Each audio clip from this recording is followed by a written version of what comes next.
afternoon stream, but circumstances did not line up. There it goes. Okay, playing some more SnowRunner. I've been playing some of this off stream. The reasoning there being there's 6 DLC seasons, so we are extremely unlikely to run out of things to do. So I have cleared up a little bit more of the starting map. By a little bit more, I mean quite a bit actually, but as mentioned, there are quite a few more places to go. So we're good.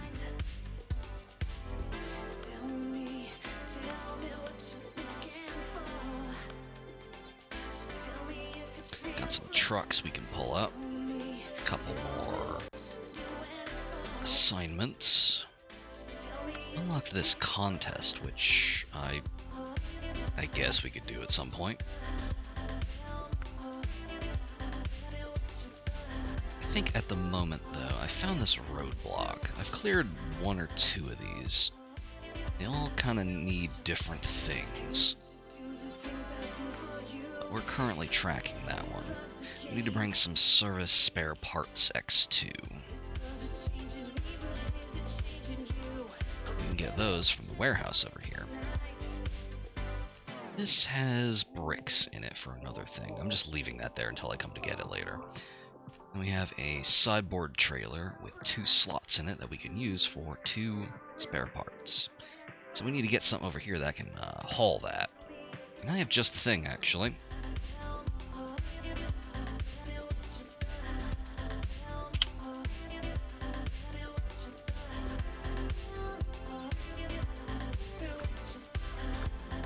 There we go.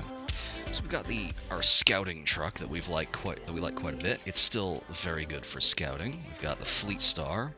I've built this one up a little bit, upgraded it with a couple of things I found around the map. Very good for hauling cargo. It's not what we're going to be using though. We're going to be using this sucker. This is a modded truck. This is the MP500 Unipog, which is apparently based on an European off-road vehicle called a Unimog that I've never heard of. But apparently it's extremely popular. I can see why. It's extremely much. So we're going to be bringing this sucker out. I'm going to demonstrate what's so cool about this thing.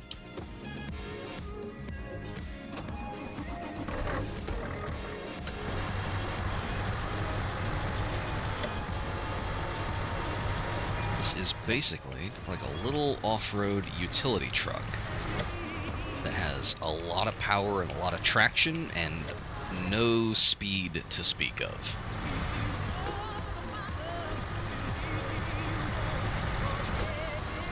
I've actually got a cargo bed in back. We can carry 1 thing of cargo with this, but we won't need that. We're going to be picking up that trailer from the north. We're going to go to the warehouse and do that. And we're going to take the shortcut.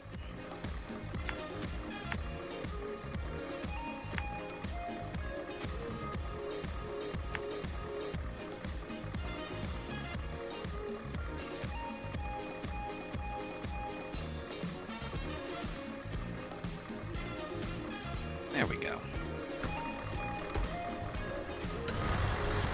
I always forget to release the handbrake.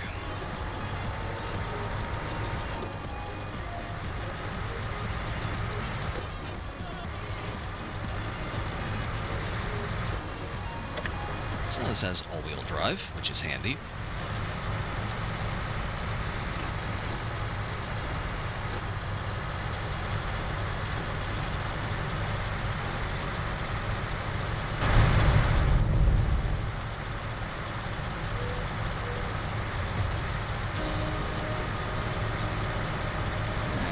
Multiple low gears, and it has differential lock, which is always nice to have. By the way, something I learned that you can do, you just kind of Spider-Man your winch out without having to open the menu.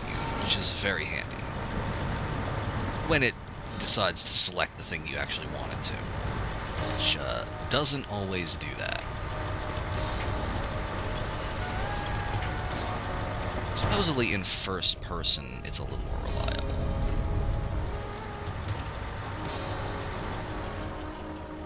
Oh, I missed the turnoff.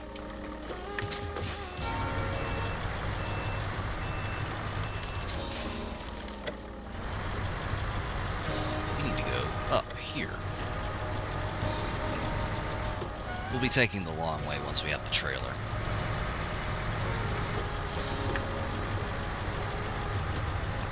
Since the trailer would not survive taking this shortcut.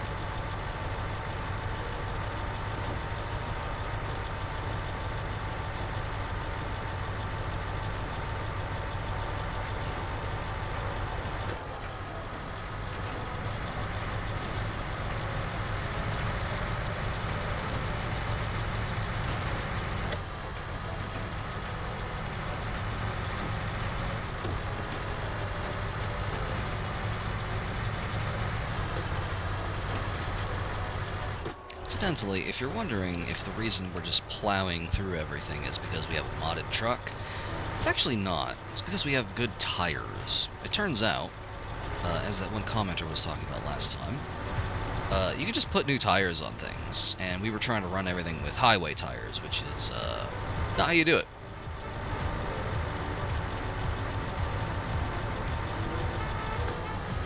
Whereas this comes stock with some off-road tires, which, surprise, are good for going off-road. It tends to slide a little bit on asphalt, though.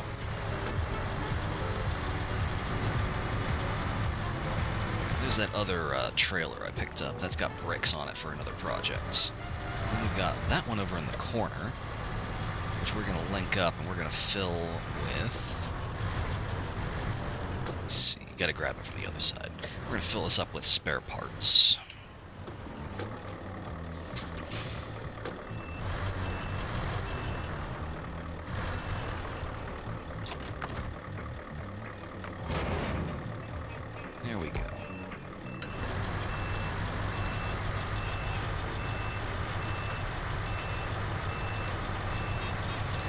Trying to back up with a trailer attached doesn't really work. Unfortunately, the physics are very permissible. At least in this case. So we're going to load this up with spare parts, and we're going to put this in the trailer.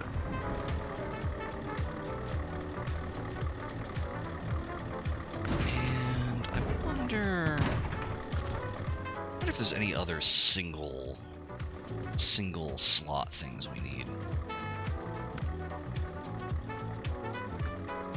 Not that one. That one we gotta bring somewhere else. And drainage is something where we're gonna be draining the swamp.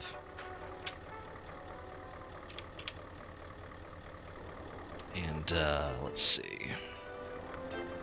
Doesn't look like... Yeah, this one is just about knocking over barrels. This one's a logging contract. Most of these are just going to be multiple slot cargoes. So we're going to leave this empty for the moment. Actually, you know what?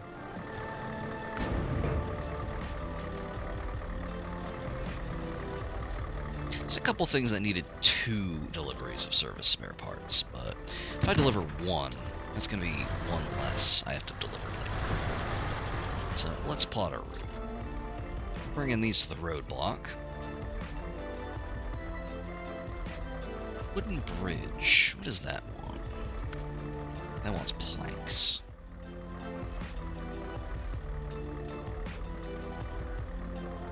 Planks we get from the sawmill.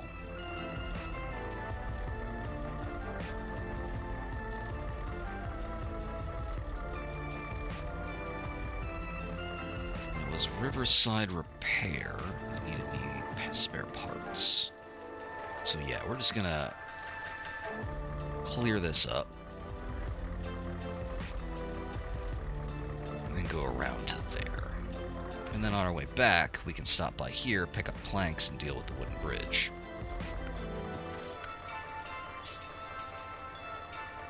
Yeah, because our trailer will be empty at that point. Okay.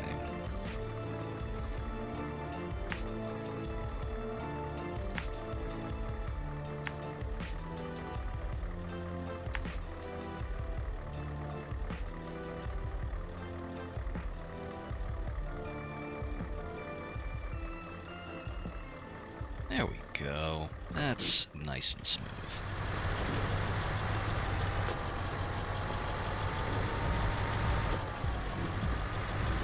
And now watch and be amazed as the Unipog MP500 very slowly drags all of these to their destination.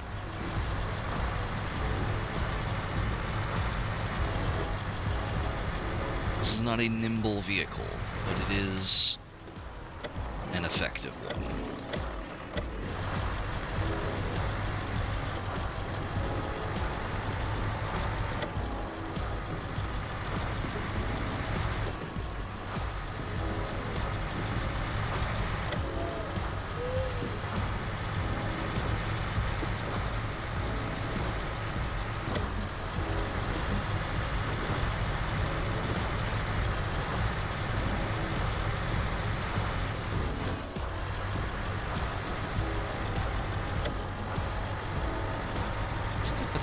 Of driving at night in this game is very, very aesthetic. Oh, speaking of which, Vapor Funk is back up, if you hadn't noticed. Don't know what happened to it, but it's back online, so...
Something worth noting that I hadn't noticed before. I mentioned tires before. We've got some pretty good off-road tires. None of the trailers in this game seem to. There are some off-road trailers specifically, but most of them seem to have highway tires. Which means that a lot of times you're not so much pulling them behind you as you are dragging them.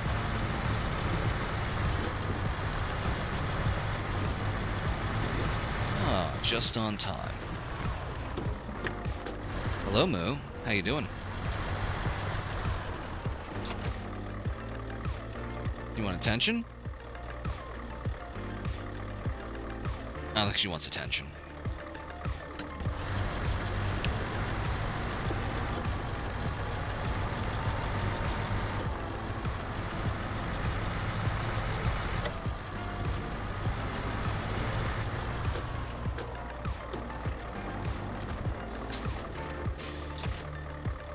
Go. Honestly, I don't know what we'd do without you. This town is getting back on its feet, and it's thanks to you. Take this, it's well earned.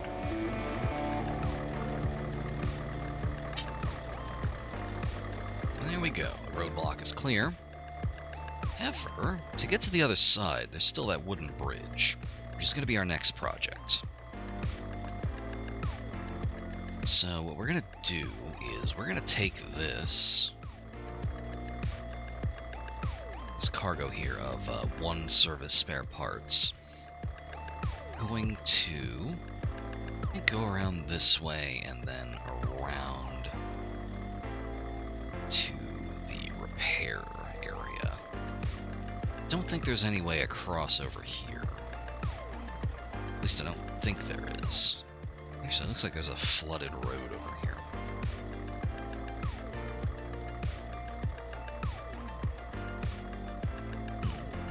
Yeah, what the hell? Let's check that out.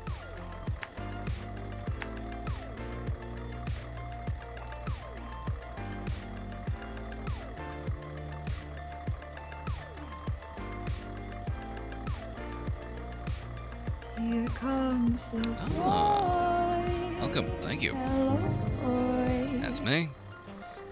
How's it going? We more or less just started.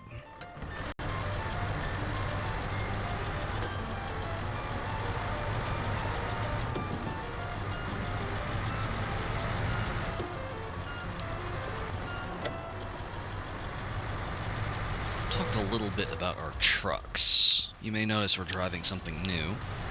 I have been, indeed, you are welcome. I have been doing a little bit of offline play.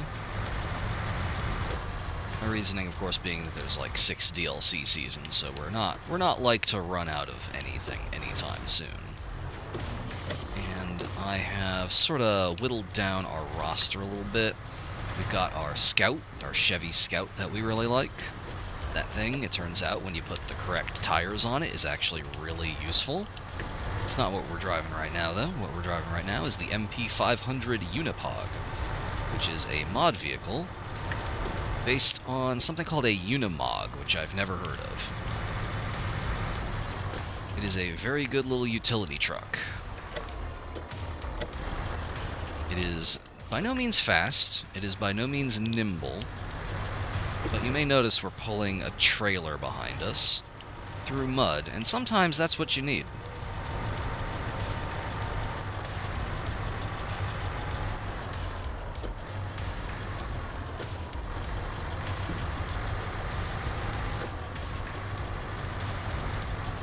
Currently, our project up in the corner says we're working on a wooden bridge. Right now what we're doing is we're bringing this one shipment of spare parts to a, at least I hope we're going to be able to cross over to the other side and bring this to a mission over there that needs 2. We have 1 on us now, but that's 1 less we have to deliver later. Then we're going to grab some planks, and then we're going to build the bridge. And we just finished clearing up 1 of 2 roadblocks I've run into. Not including the power lines from last time. There were some rock slides that needed to be cleared up.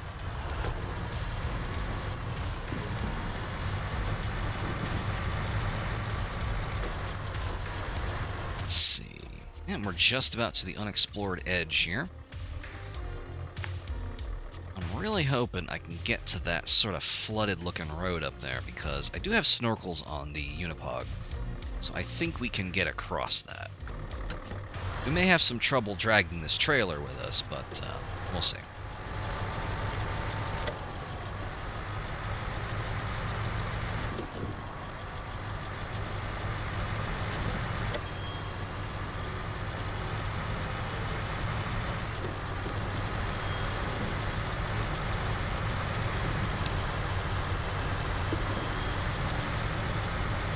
Oh, and Vaporfunk is back. Don't know why it went down, but it's fine now. Although I should note that I have added another option to the soundtrack redemptions.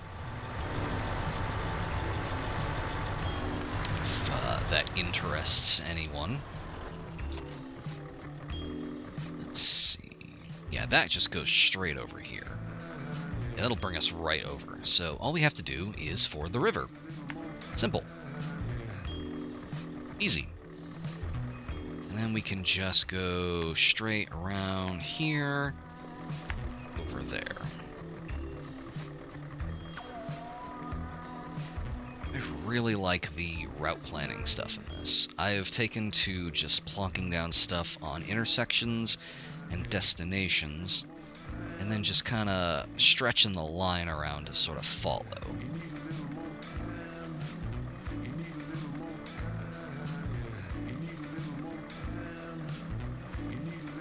Nice and clean. Oh, and that goes to another map. We don't have a garage over there, so if we want to go to Smithville Dam, we have to drive there for now. Which is an interesting limitation.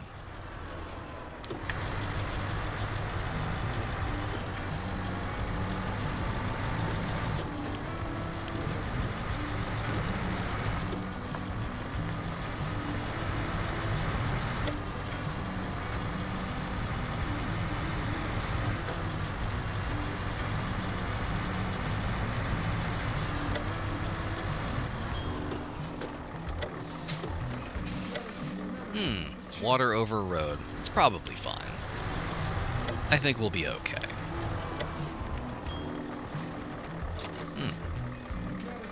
That's a little deeper than I was expecting.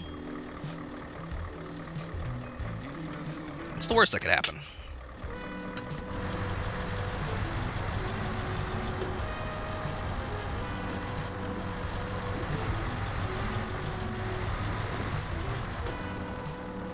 Oh boy. Okay. Engage the differential lock and wade in. We have snorkels on this thing, so I don't think we're gonna drown. The engine will keep going. Just a question of whether or not we can drag this trailer through, because as I mentioned earlier, trailers in this generally have highway tires, which is not ideal. I believe there is a specific off-road trailer I can spawn that has off-road tires, but I just found this one ambiently in the world, so it doesn't have those.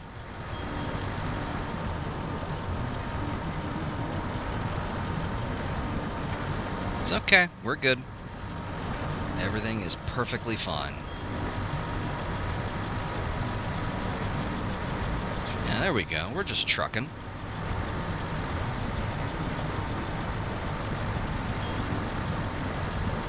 As long as we keep those little stovepipes there above the water, we will be perfectly fine. Although I think if it goes completely over the hood, we do hydrolock.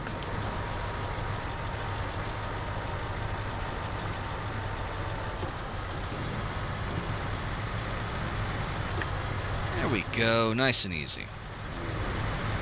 Get that shit out of here.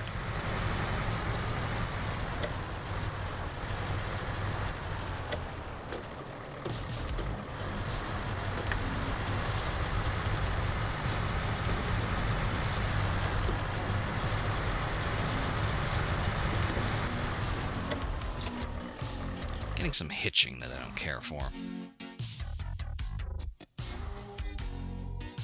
That's probably fine.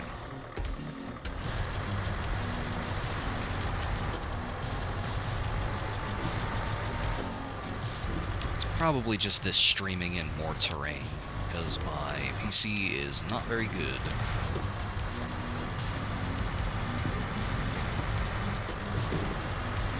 Welcome back. That's good.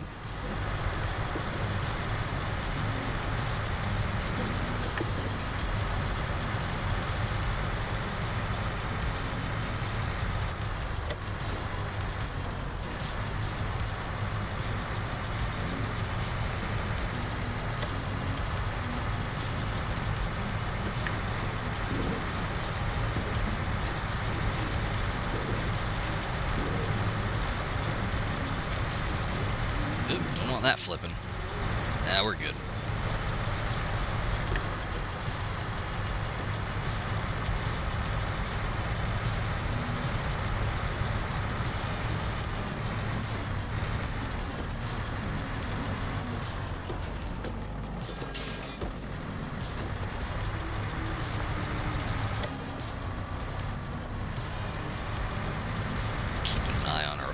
gauge there. I do have some extra fuel in the roof rack, but not a lot.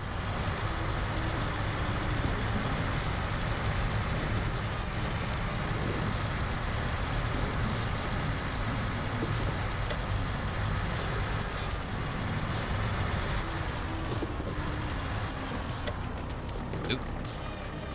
Yeah, fun fact, you can just knock those over. I think they respawn when the map resets.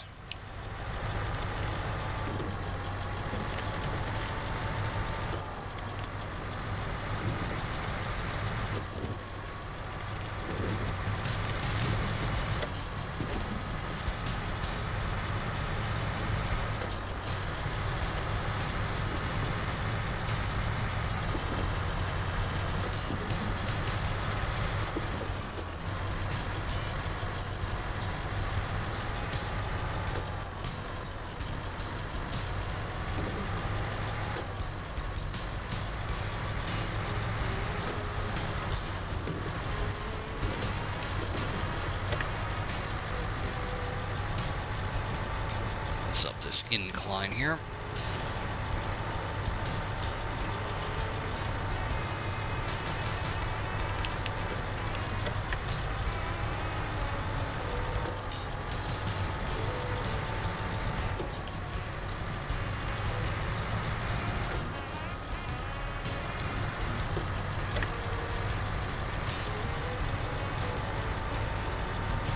There we go. That's where the Riverside repair job is. They want, I think, 2 spare parts in addition to some other stuff.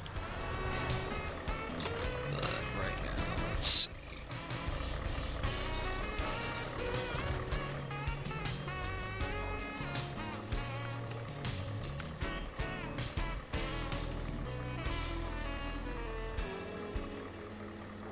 Yeah, that's the boatman's house right there. He wants it around back. Okay.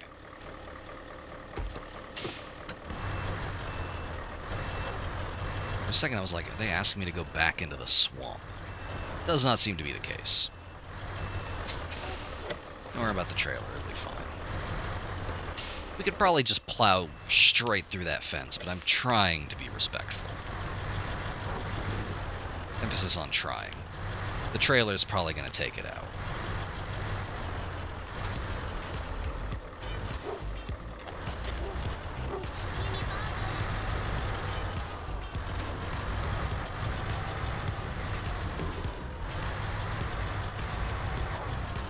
There we go. I think maybe I need to get the trailer.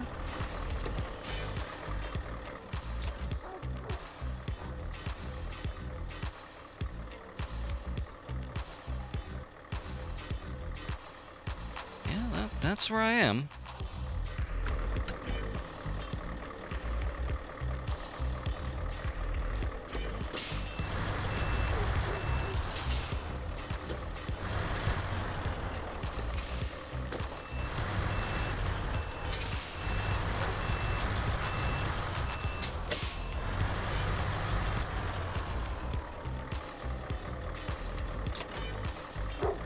Reason I can't deliver this? Is it because it's not tracked? Oh, it's because it wasn't tracked. Okay. There we go. That is one of the 4 things we need. We need 2 wooden planks. We need 1 more service spare parts. So that means that when we get this loaded up, we can just bring 1 and 2 and finish it up. More or less the same as the other thing we're going to do. So let's see here. Other thing we're doing is the bridge. We need to get some wooden planks from the sawmill over here. Easy enough. Oh, there's a sideboard trailer that has 2 wooden planks in it.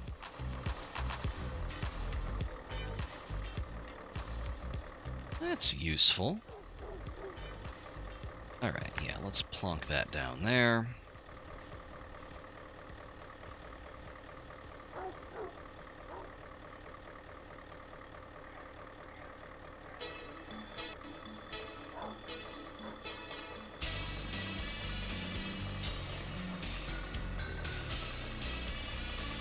don't know how I'm going to get out of this guy's backyard. I think we're going to take the shortcut.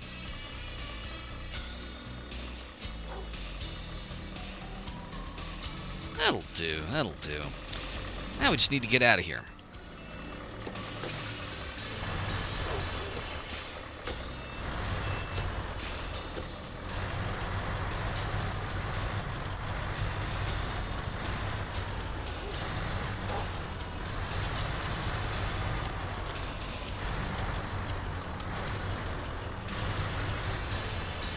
Destroy this guy's lawn a little bit, but that's fine, he'll live.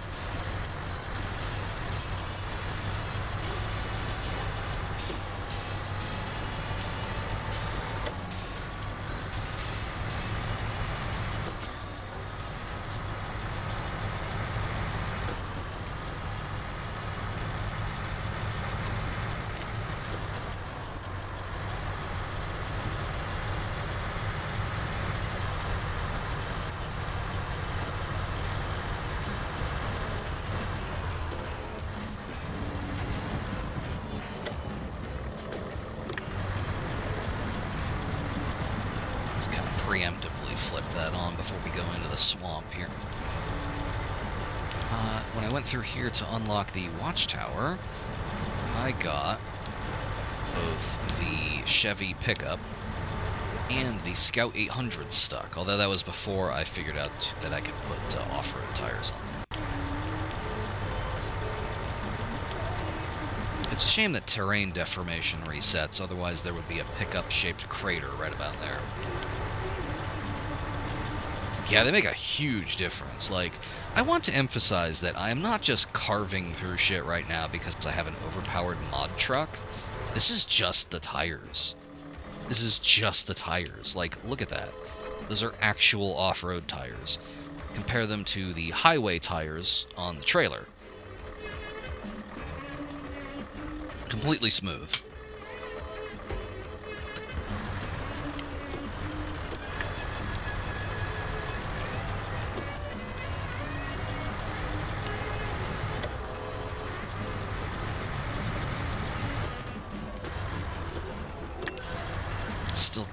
Still getting the hang of the shifter.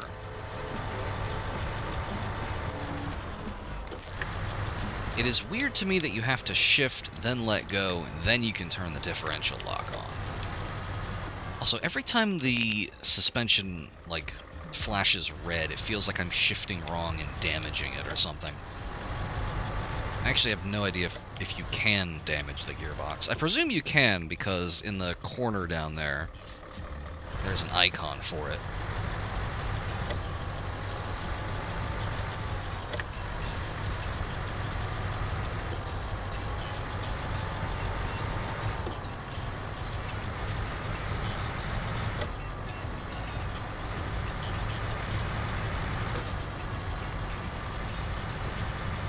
Remember, this is a residential quiet zone. Hey everyone, look at my cool truck.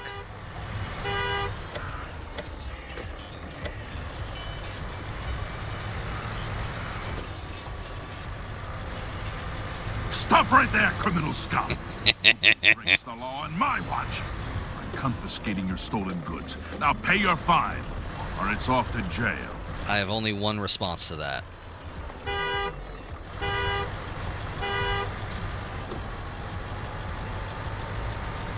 Then pay with your blood!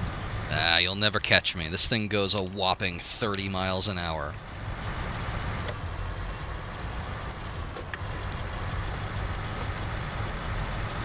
Actually, I have no idea how fast this thing is. I think there's a speedometer in here. Yeah, we are going pretty much exactly 25, 30-ish right there. That seems about right.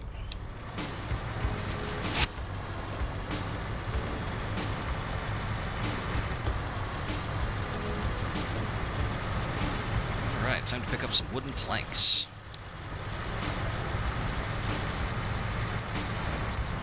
I am really interested in how this thing does cargo logistics. It seems to be just the right amount of abstraction for this sort of thing. also intrigued by that crane icon. Now, I know that there are... Oh, yeah, I had to dig this out because my other one's in the wash. I don't think I've ever, like... I think I got this, like, a year ago from my mom. And I never wore it in the light because when I went into the bathroom to fix my hair and I turned the overhead light on, I realized it was green and not dark gray. So...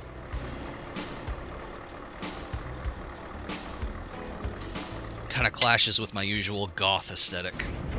But it's very cozy. Anywho, this seems to be just the right amount of abstraction, and I am very intrigued by the crane icon, because I know that there are trucks that you can put cranes on. In fact, there's actually a little mini crane that you can put on the Unipod. Although I don't have it with me. It's very heavy. So, now that we've got those planks, let's bring these to the wooden bridge. Now, interestingly, it looks like we can actually shortcut over to it by going through here.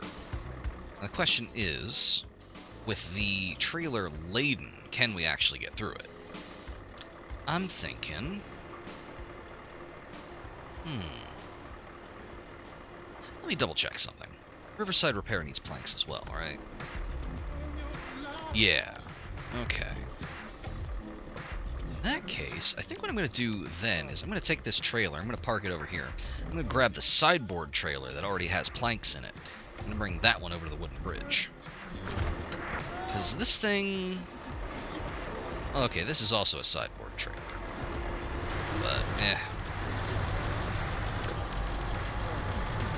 there's no reason not to use the one that's already here. Especially since once it's cleaned off, I can bring it back to the trailer store and sell it back for like $2 grand. So we're gonna detach that.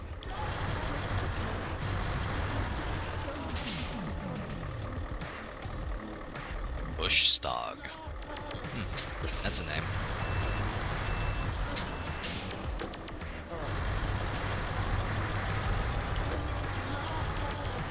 Alright, where is this?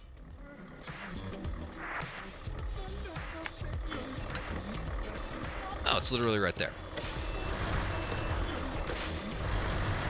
But it's gated. You can't get it unless you can get through deep mud. I think we'll be fine. I don't think we're going to have any problem at all getting it through this.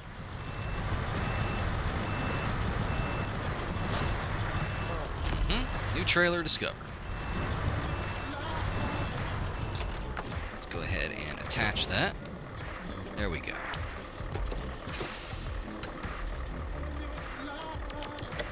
Put on the differential lock and just drag this thing through the mud.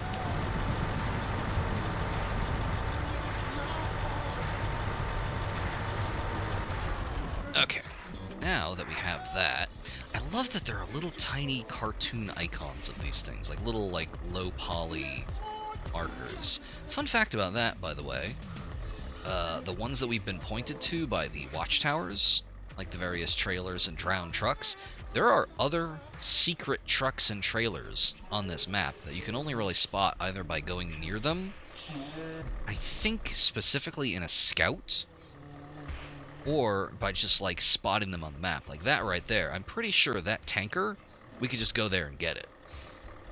I think it's like a fuel trailer. Looks like it might be one. But presumably we could just go there and pick it up. Which is really cool. I forgot to plot my route though. I do need to do that. What we're going to do is we're going to take this shortcut here, and then we're going to kind of go across here, and then presumably we can drop off to the wooden bridge. So, I think...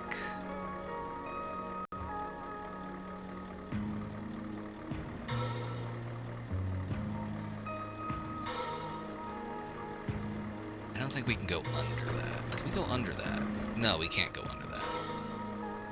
So, we're gonna have to go, like, around and through the yard. That's fine.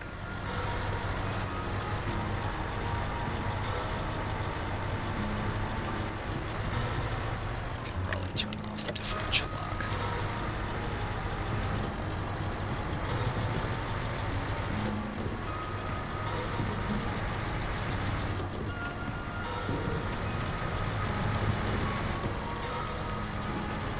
Just cut through the yard over here.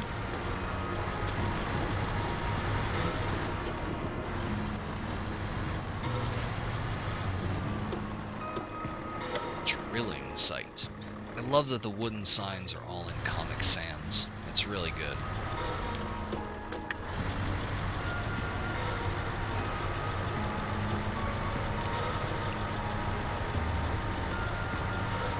Oh, something I demonstrated earlier before you were here. Remember how we had to go into like a menu to... Is that clock accurate? That says 12:42. No, it's not accurate. We just never set our clock in here. Anyway, remember how we had to go into a menu to use the winch? Yeah, you don't actually have to do that. It's supposed to be easier to aim in first person, but you can just kind of Spider-Man this thing out and just automatically attach it to whatever.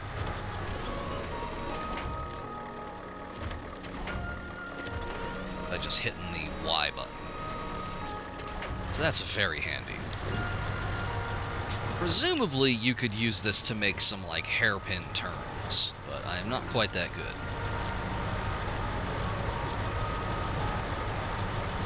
Oh yeah, this is nothing. This is fine. This is fine. There we go. And back into auto. Ah, and here's one of the other things that you can find. I don't believe this is marked anywhere. This is an upgrade. Raised. Ah! That's exactly what I need. That's going right on the Fleet Star. That's one of the ones that you can't buy. You need to find it.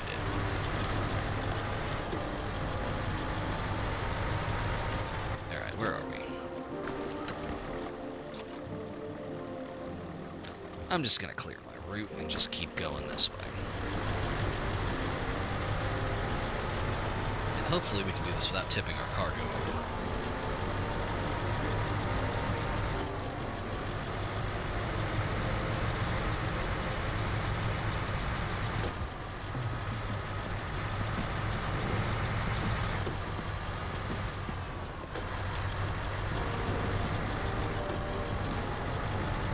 Okay. There we go. And from this spot here, we should be able to just drop these off and build that bridge.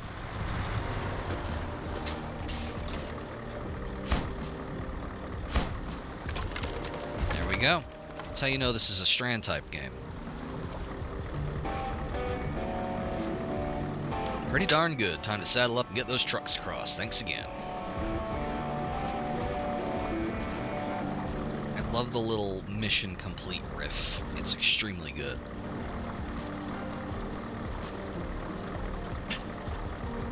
I should look into how to mod that to replace it with the flute from Mountain Blade Warband. Oh, look at that. It even shows up on the map now. A little bridge. Maybe eventually we'll unlock that one. Alright, so the next thing we've got here is for Riverside Repair. We need 2 things of planks and 1 thing of spare parts. So what I'm going to do... Let's see. That guy is up here. We have another trailer full of planks here. What I'm going to do is I'm going to bring this back to the garage. And I'm going to sell this trailer. I'm going to pick up a thing of spare parts at the warehouse back here, and then go back across, grab that trailer, and bring all of them over to the boatman. That's the plan. I don't trust this grade with the trailer, so I'm going to take the slightly longer way here. We're going to go here, around here, to the trailer store.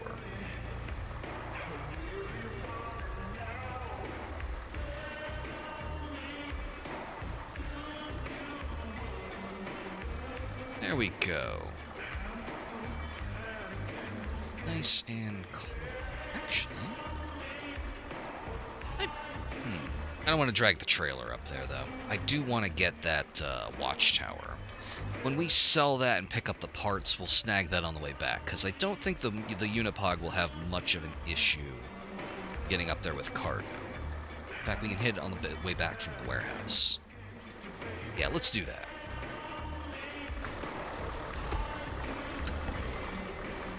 So let's go across the bridge.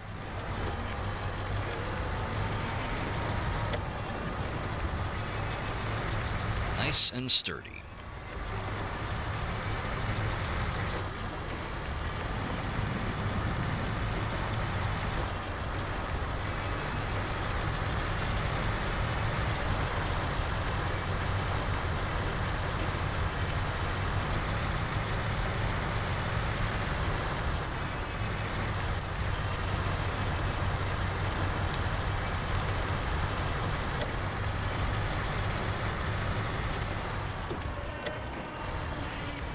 Turn here.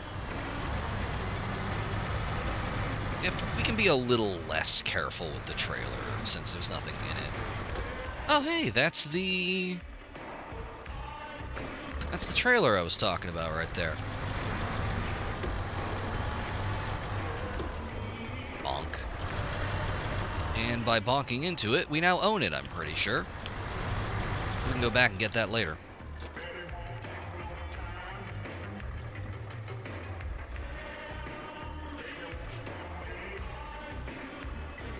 It doesn't show up on the map, but again, I'm pretty sure we can come back and get it.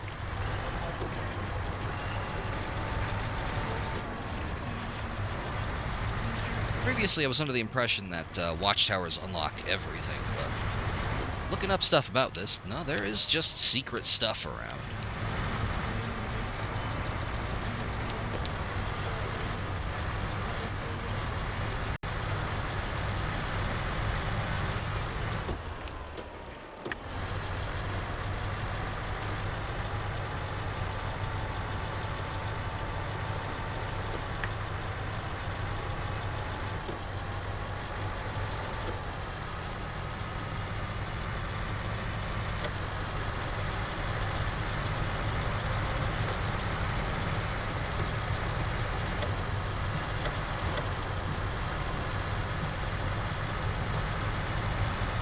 Oh, if you're wondering what I'm doing there, by the way.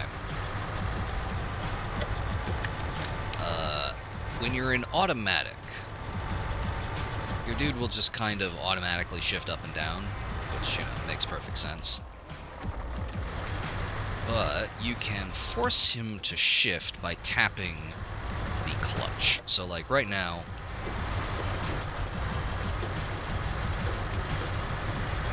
he's like, we're like speeding up, slowing down, whatever, and if you tap it, it'll automatically go into whatever gear is appropriate for your current speed, instead of waiting. So like, if you're accelerating, it's a little faster.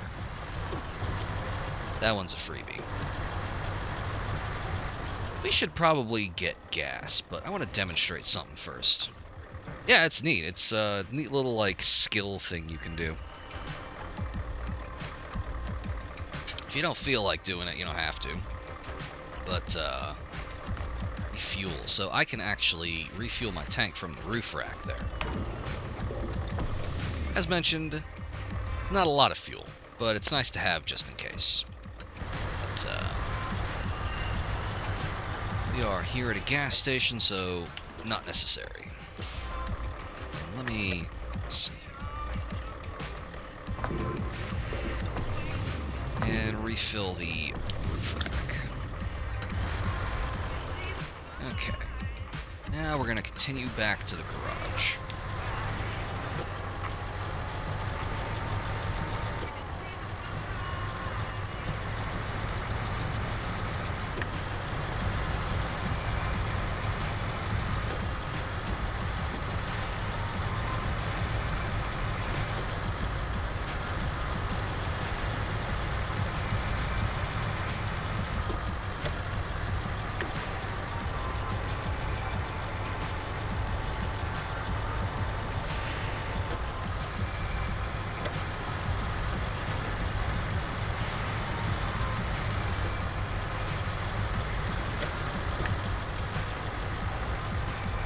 Shortcuts going up through the hills are pretty difficult sometimes. A lot of them are just covered in like rocks and tree trunks and stuff. You gotta kind of like go to one side or the other. I assume you can damage your tires or something on these. Although I have a spare. Oh, fun thing you can do with that. This is mostly just cosmetic. But you can pop your spare out on the Unipog. Doesn't do anything, just fun. I have to assume on the actual Unimog that is how that deployed.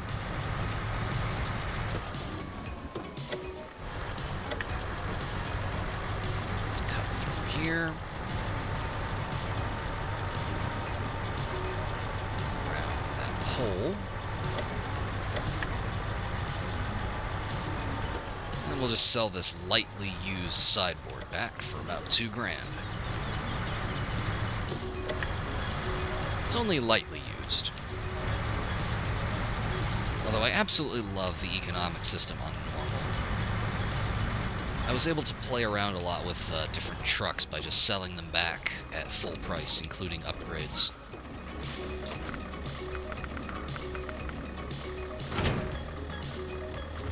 Kind of reminds me of how Elite does stuff. Although Elite has depreciation in the form of ships, outfitting is always one-to-one buy and sell.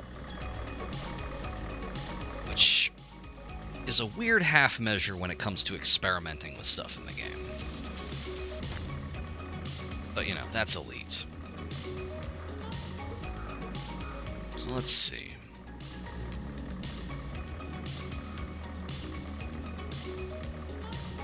Yeah, I was able to sell back the DLC ones that we got for free. It turns out the ones that the guy last time was talking about were the ones that we just kind of found in the lots here. It was the Fleet Star was actually one of them.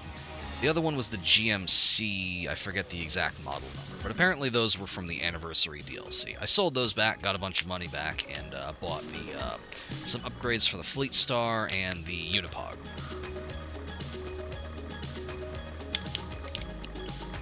And some upgrades here and there. And later, when we build our funds back up, we can just buy those back for the exact same price. So, let's see here. I'm going to sort of fill out the collection. So what we want to do is, we're going to go from here to the warehouse.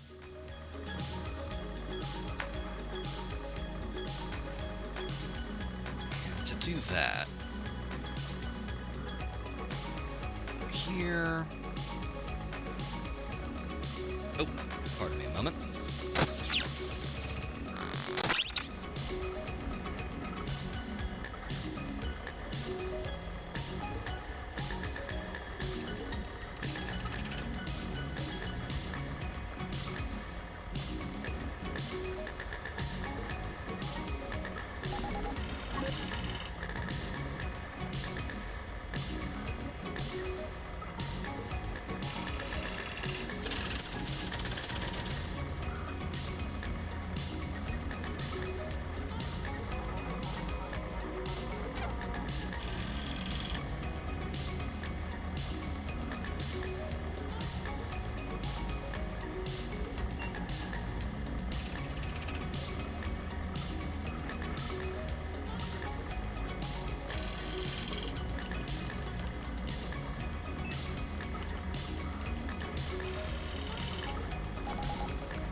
Alright, I'm back. Blossom and Taco are back from the vet.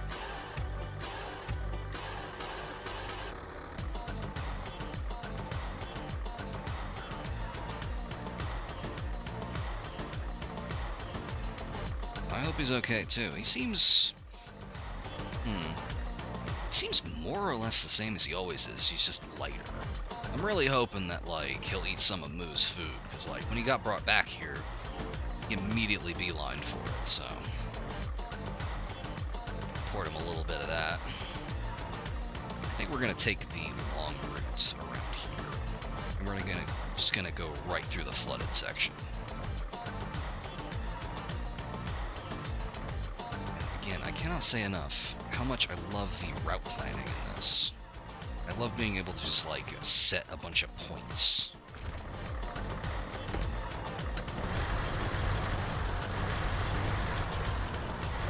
Oh, and another thing I figured out, there actually is a way to turn your lights on and off on the controller. It's just not displayed on screen. You just press B while you have the clutch open.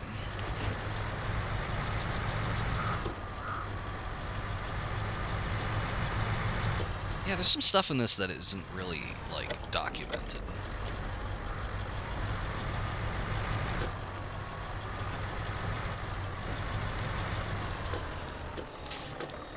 I forgot I set it so that I was using that one, not this entrance. I'm gonna go through here so it triggers the rest of our routes.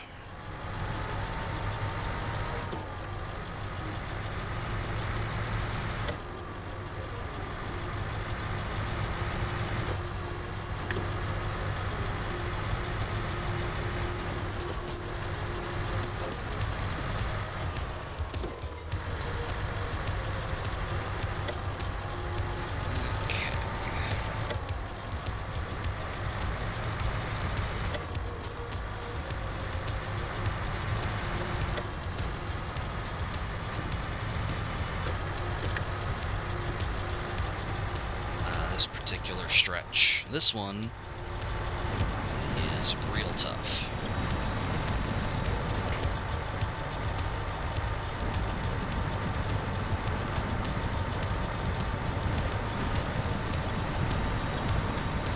But if you have differential lock and you have your Spider-Man tow cable here, it's not that bad.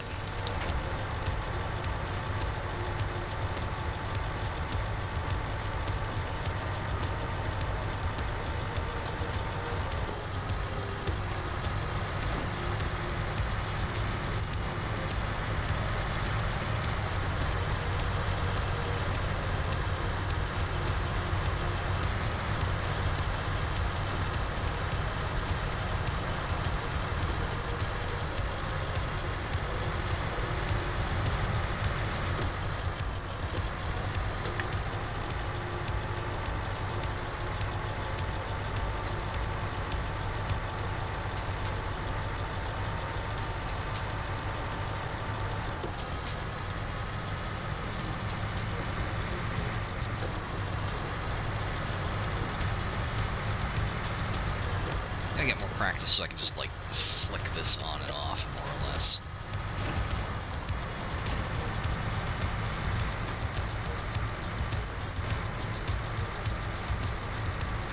Okay, almost there. We just have another extremely flooded area to get through.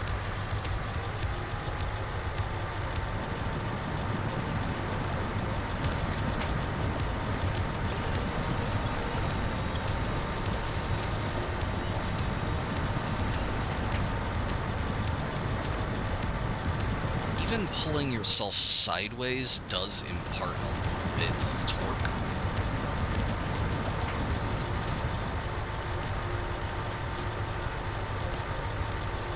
So if you're stuck, just winching to more or less anything you can grab is an improvement over not being winched to anything.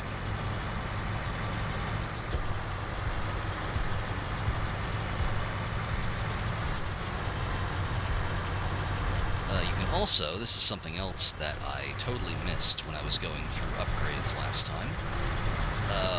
If you happen to, say, flip a truck, as we did once or twice last time, you can get an autonomous winch that doesn't run off your engine, and you can use that to flip your car back over. Autonomous winches have less power and less range, but they run without the engine, so...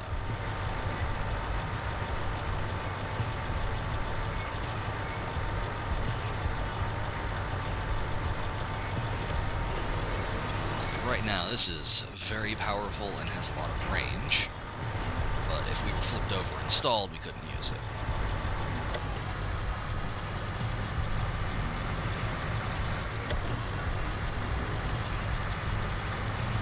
There we go, there's the warehouse.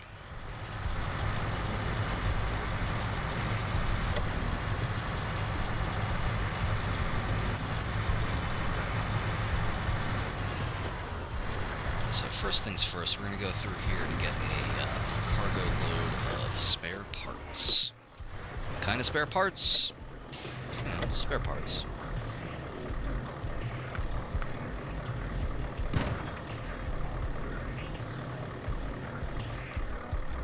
Oh, automatically went up.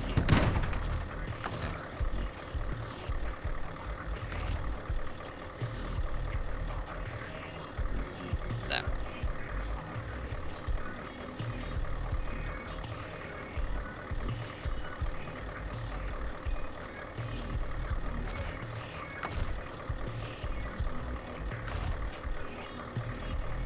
That one. Okay, we don't need that one. Okay, I just got a text. Oh. Okay, now we're gonna go grab the trailer.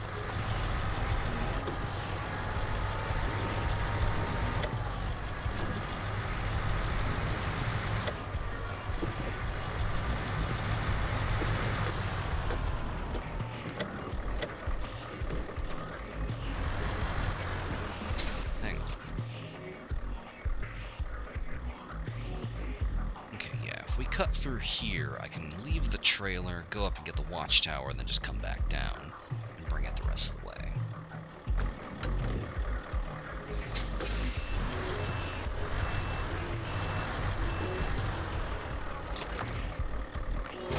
There we go, got the trailer. And let's actually plot a route.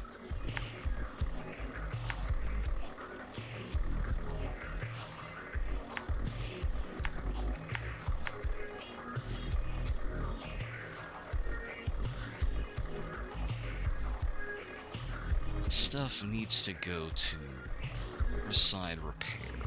There.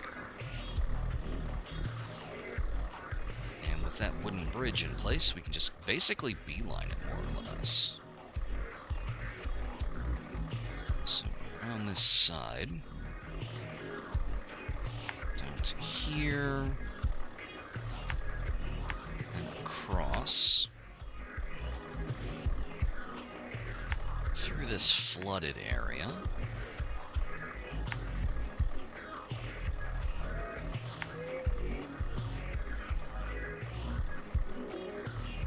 Through the town.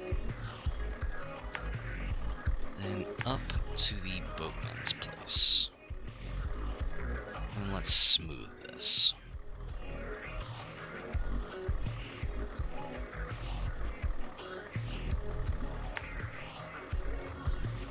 It's like a little bit of smoothing, nothing wild.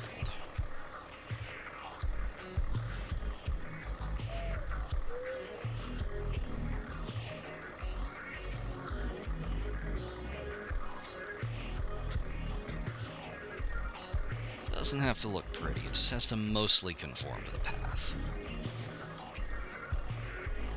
There we go.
the one I was talking about earlier. That I mentioned we would not have a good time with the trailer. They seem to have unthinkingly plotted us across it. That's fine. We'll be okay, we just have to not flip. How hard could that be?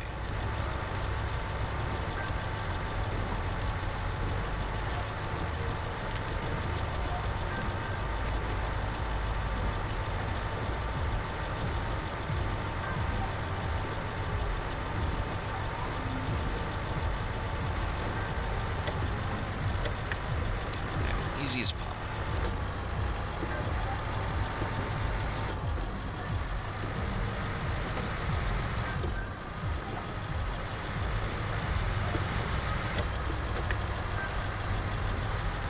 That's gonna be a tough one.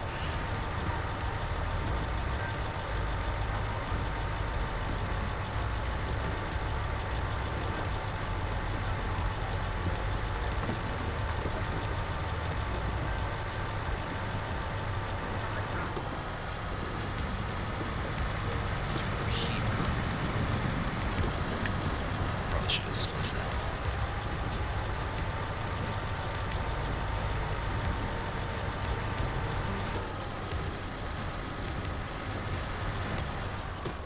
Did I miss a turnoff? I did. I forgot the watchtower. There's an easy solution to that. We just go back for it.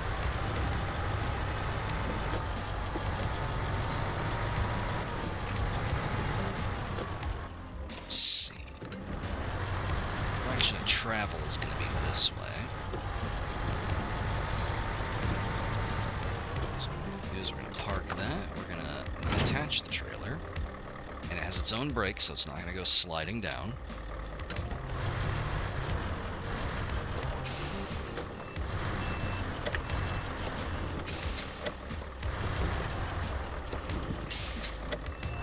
Very carefully turn around.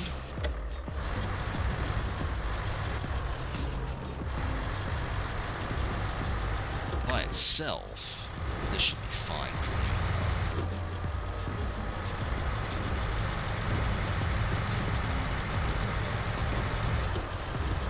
Though it does have a car.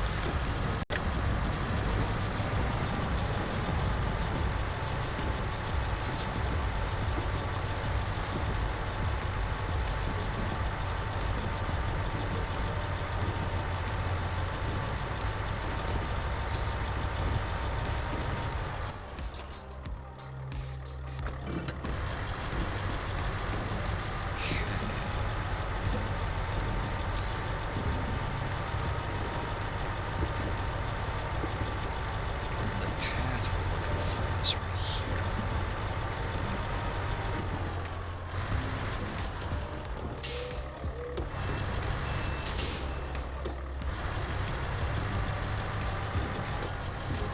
Oh yeah?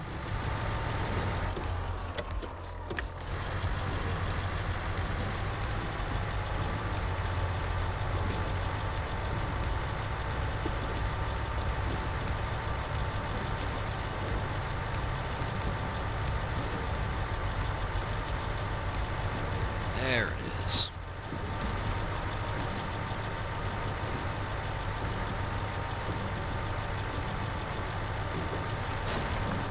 There is the watchtower. Let's check it out.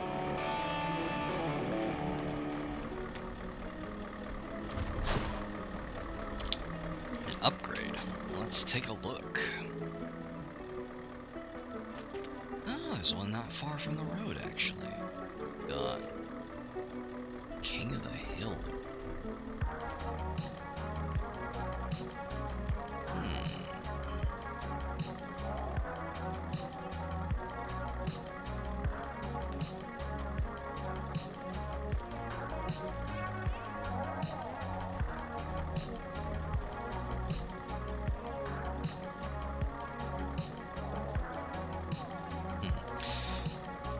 Anyway, I think I'm gonna cut through the rocks up here, grab this, then head back, grab the upgrade, then get the trailer. The topology right here. I think we can skirt through here.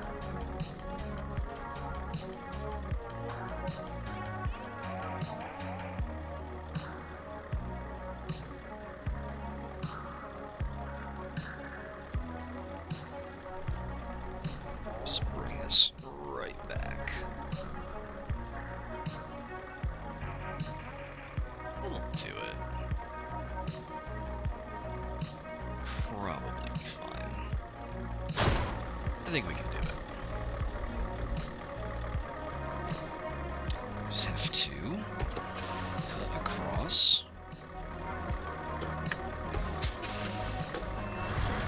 this mountain.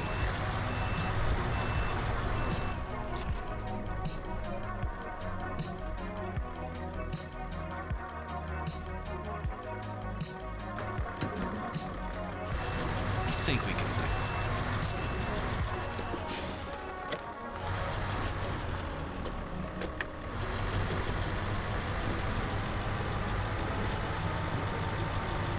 There we go.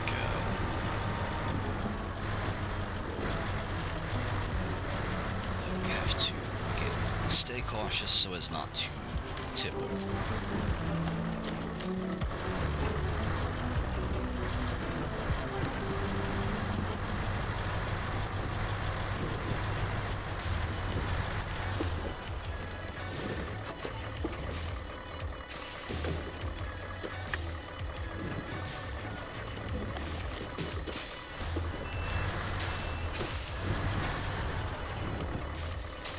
Let's see if we can hit every single tree on the way down.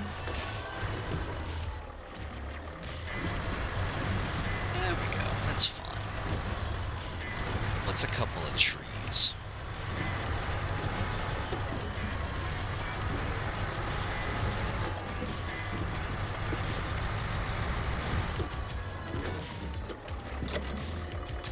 Sure have been busy lately. Why not take some time out to enjoy the local country? I've marked a couple of locations on your map that offer fantastic views.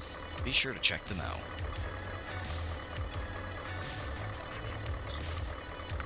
Now let's grab that. Take a look at what it's telling us to do here. Visit the South Peak and the North Peak. These are probably best done with the Chevy, so we'll have to come back for that. For now, we're gonna hit the... I want to get down there.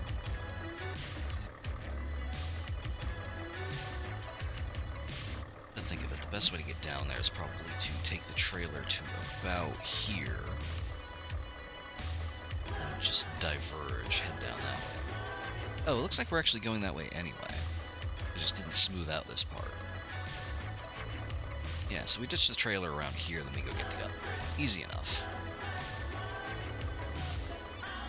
We just need to go back across the mountain.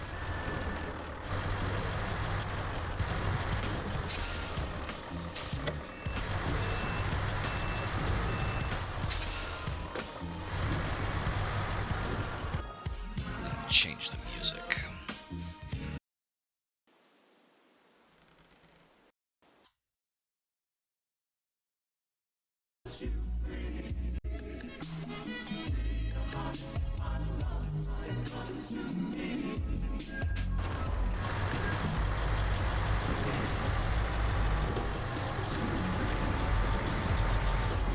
Swap this over to Nightwave Plaza.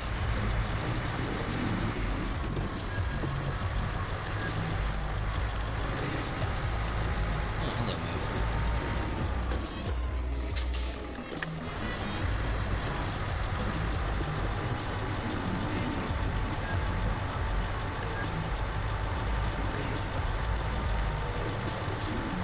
Just gotta go up the hill.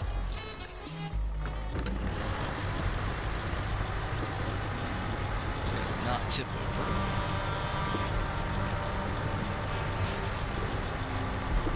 Easy as pie. Simply don't tip.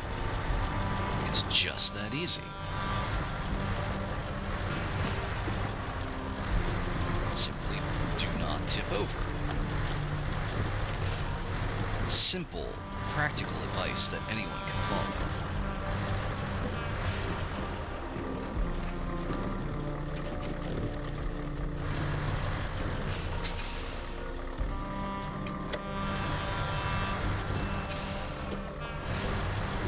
There we go. Home free.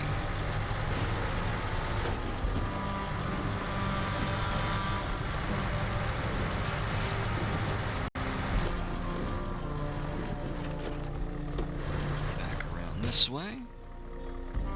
go pick up our trailer.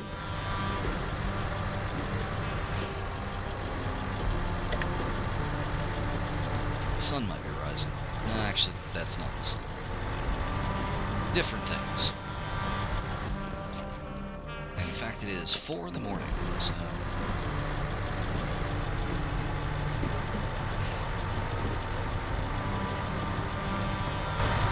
Bothers me more than it should that the clock in here isn't accurate. What are you gonna do?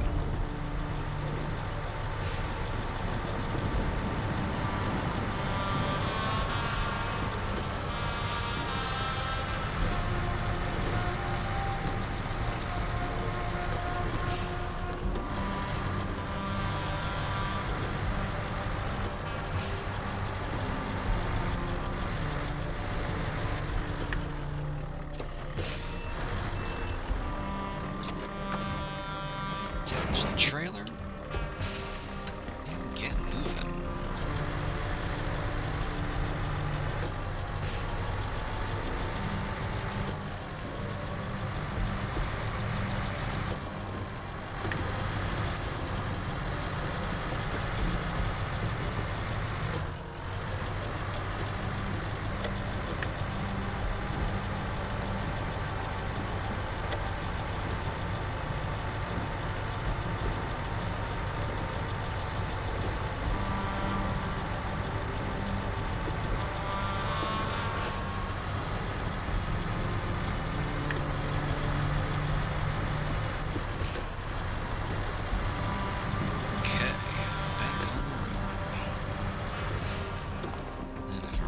Correctly. Yeah, once we hit that intersection and go around the curve, hit the flats at the bottom, that's when we'll want to ditch the trailer again.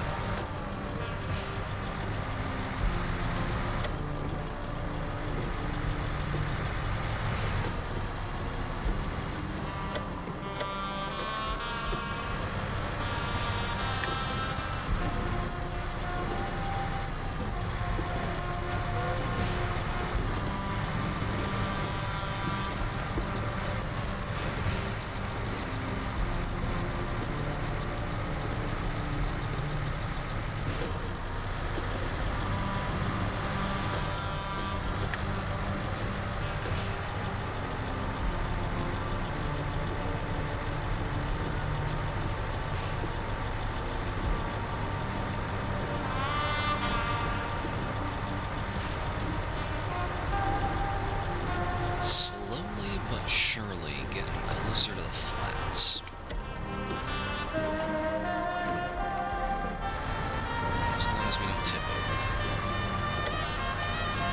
What kind of clown would do that? Actually, I do still need the headlights on. It's not quite that light out. Uh-oh. No, we're still good. We're still fine, that's recovered. There we go, we just had to pull it back onto the wheels.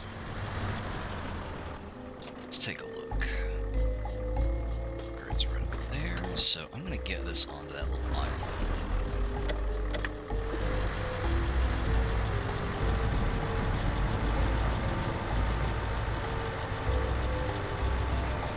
Some little flats here.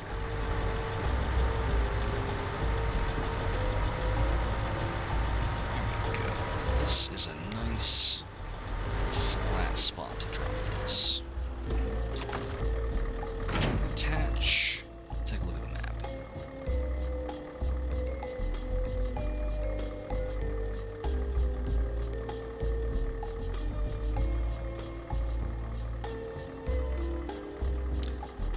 Let's say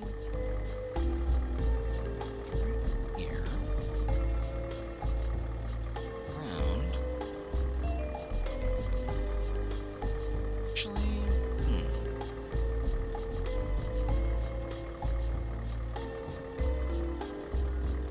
sometimes these controls are a little fiddly.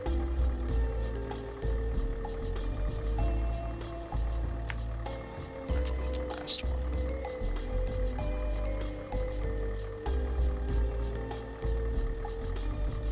That's right, you just click on them to delete them.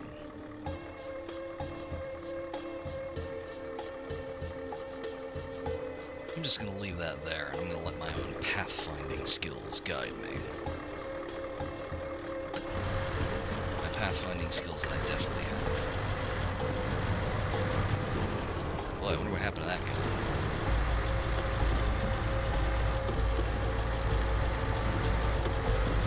Now it's light enough. Turn the headlights off.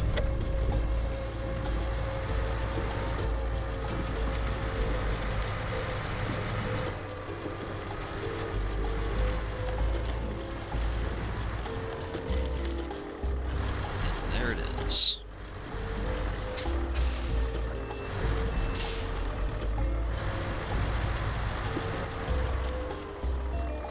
Let's get the upgrade. SnowRunner gearbox. Oh, for the Chevy.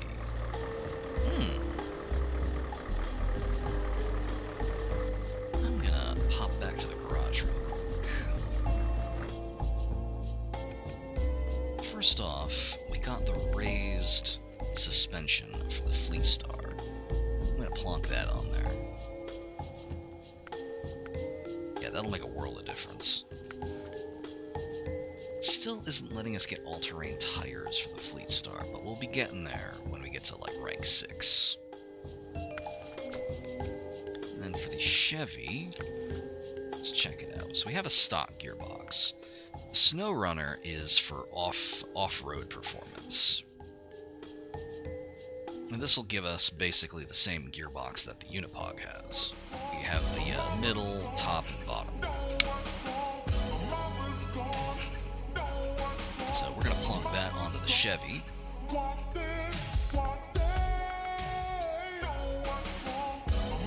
And honestly, we could probably just sell this.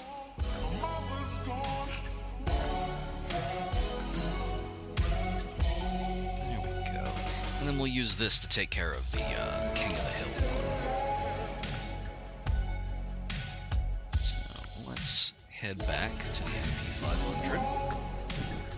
I love that you can do that. Let's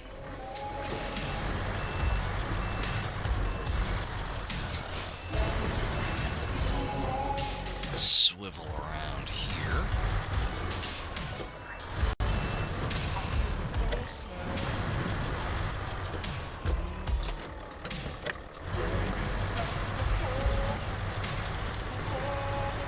Just plow through all this shit here.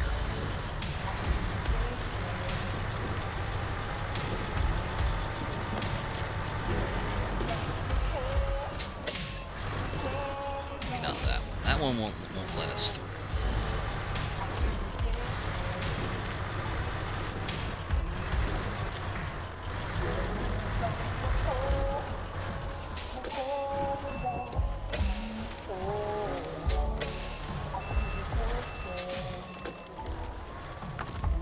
Hang on.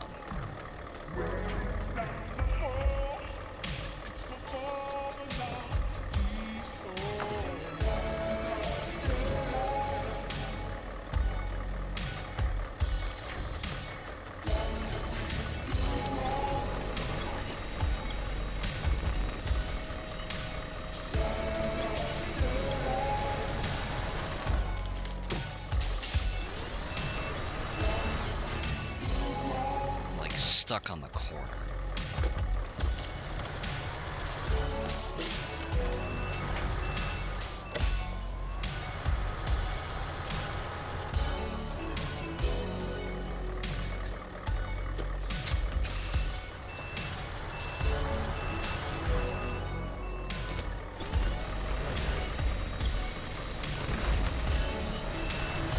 There we go.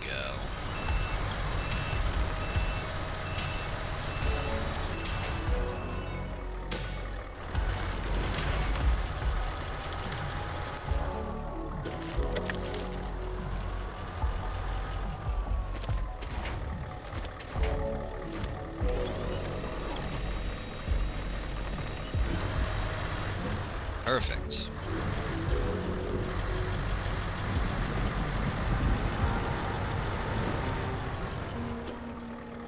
So use the winch.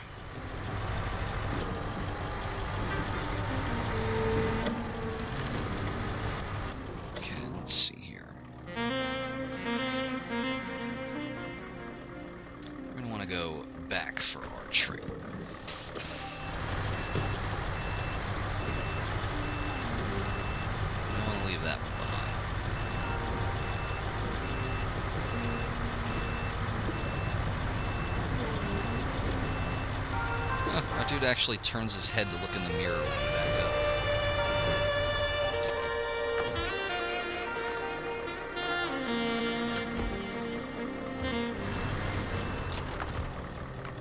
There we go. Press the handbrake and continue.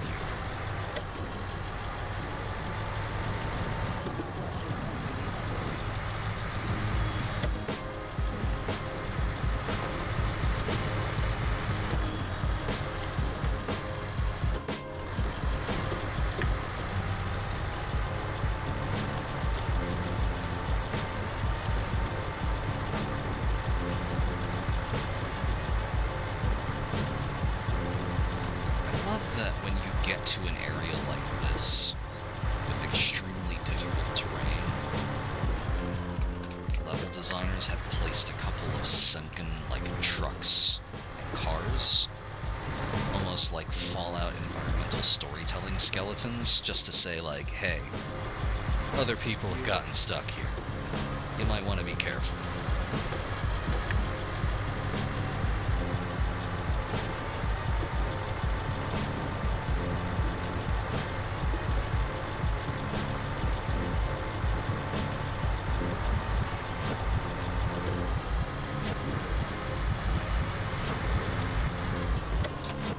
I just cannot get comfortable.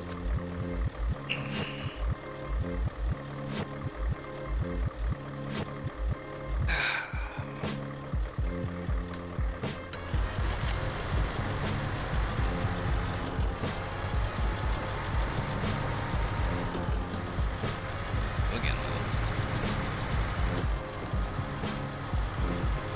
Beacon of Hope is the bridge that we built earlier.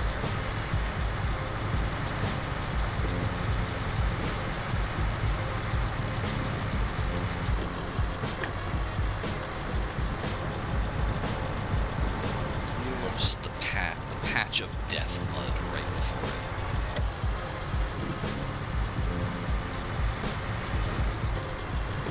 The one right after is not as bad.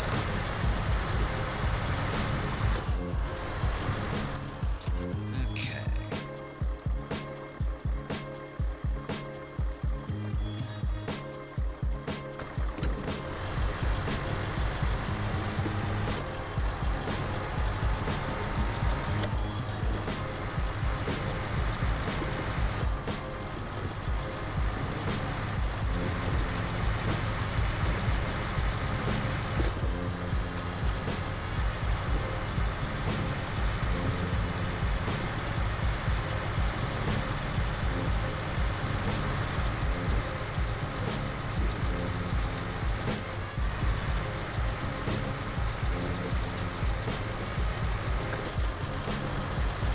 See the tire tracks of when we went through here earlier.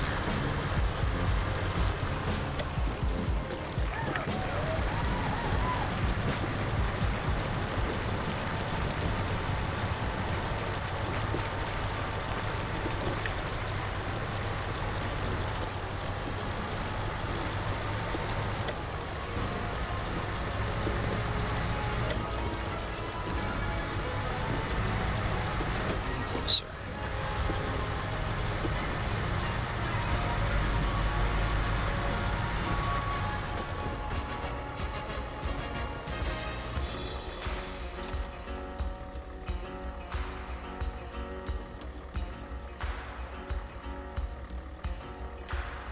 Let's see.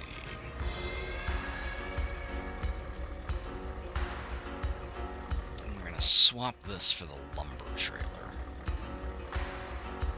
I'm trying to remember what these bricks needed to go to.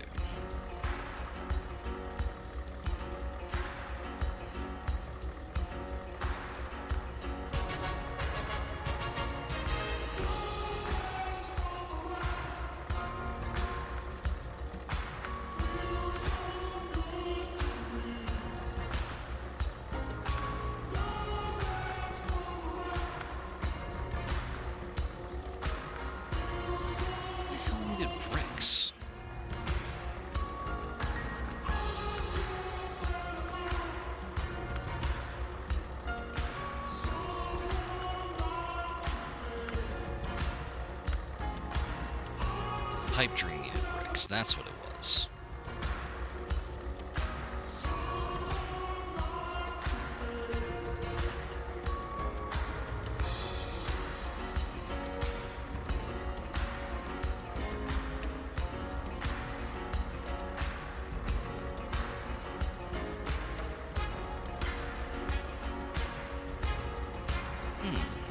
There's brakes, some parts, and some tires.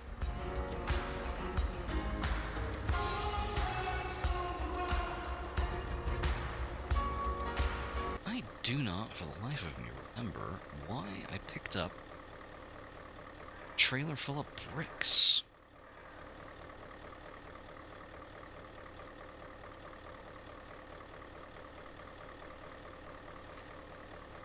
Whatever. You just drop these somewhere. Main thing is we need those planks. Oh, I know why. To test my abilities. That's why.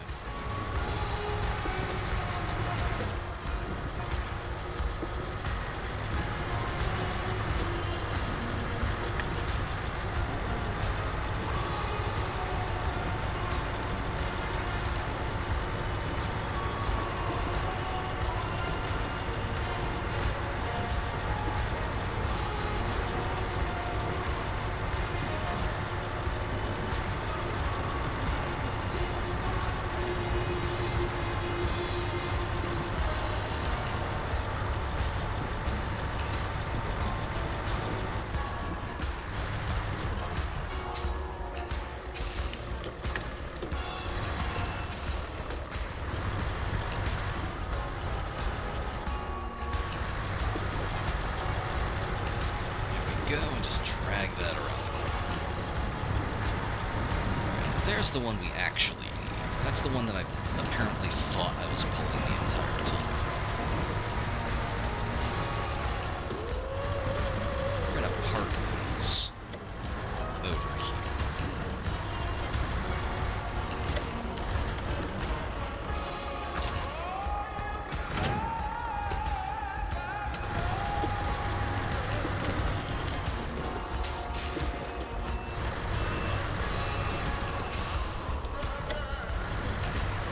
Come back from that at some point.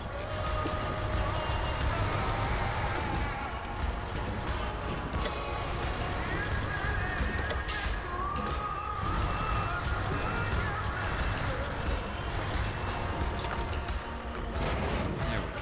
Now we have spare parts and planks. And then we simply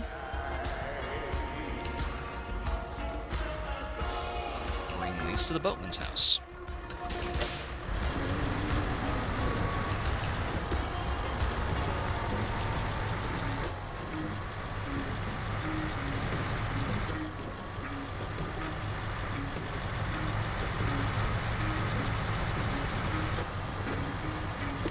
Fuel's getting a little low.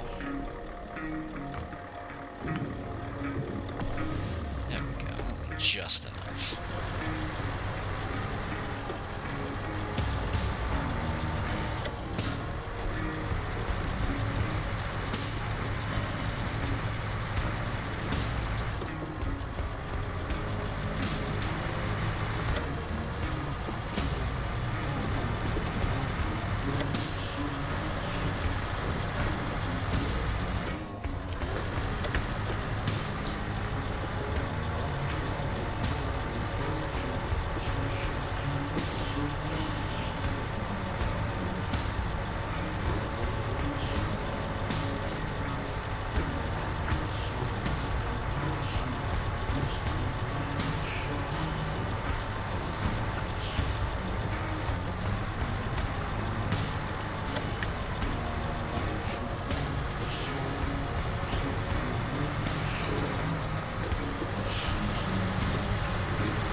lots of bits and pieces of research and directing and remembering the thousand things at once. So that was one kind of fulfillment. I found a new kind of fulfillment. I'll go back to doing productions. Very great. Yes, it would be back.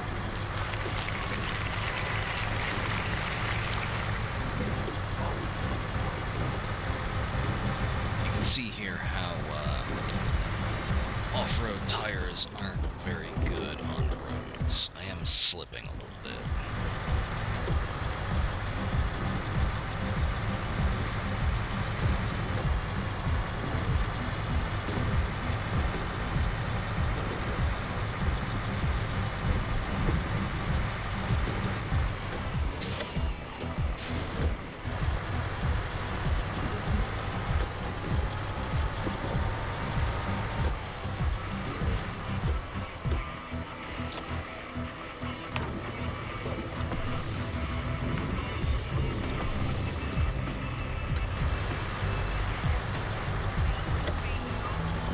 Let's head back to the town.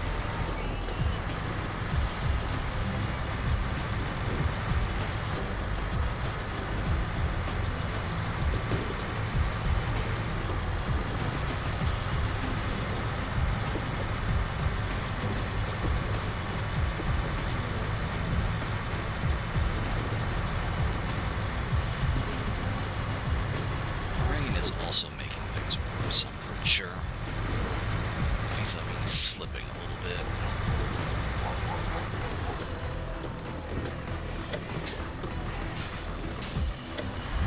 I'll try something silly.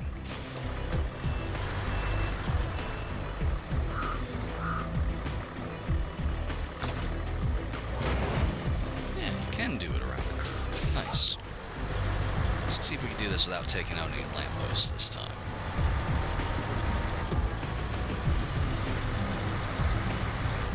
Yeah, we're good.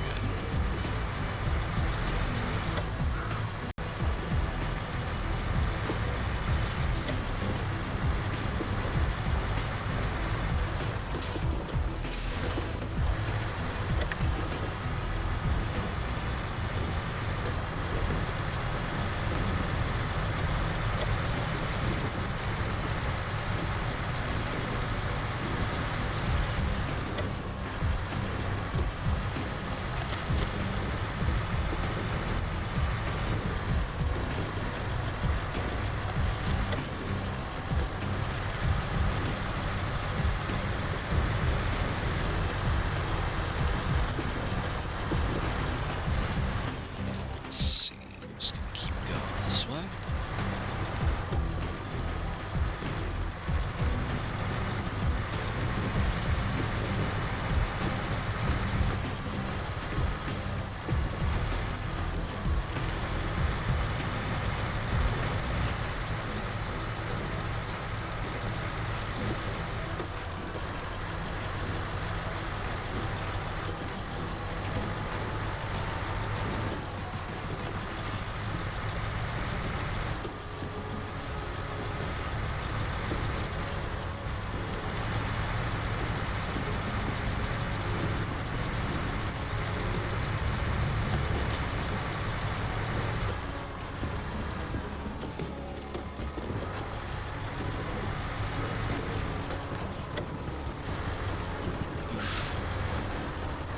Did not like the way that started bouncing.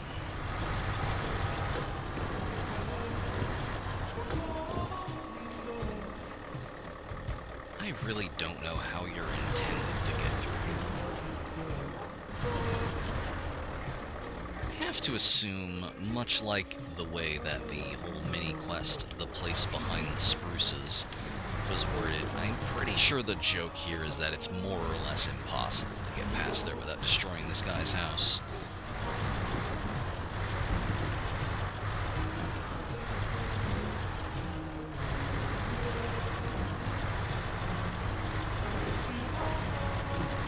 That said, I think we're doing a really good job. Yeah, look at that.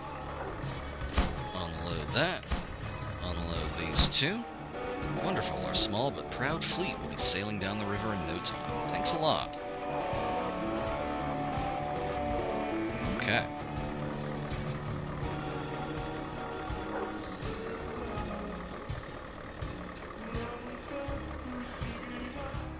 Alright, let's see here.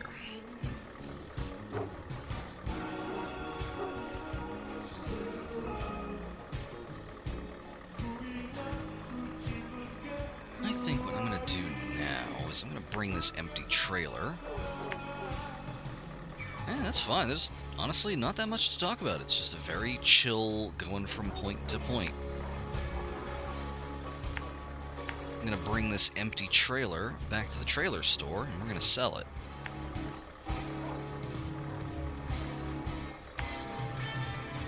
If I can get the map controls. There we go. Ironically, I feel like a lot of these would control better on controller. Like, the movement and zooming is very intuitive on controller, but the placing of waypoints is not. It's not that great. I would love like a hybrid system where I can do one and then control with the other, but when I move, it goes back to console controls. I don't know, maybe there's like a happy medium to be found somewhere. Anywho, we're gonna bring this back and sell it, and hopefully I can do it without demolishing this poor bastard's house.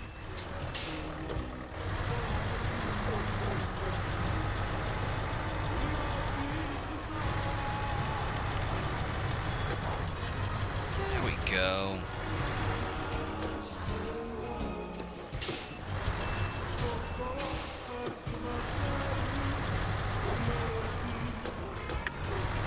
Just drag this over here, take out that sign, and we're good. Back onto the road.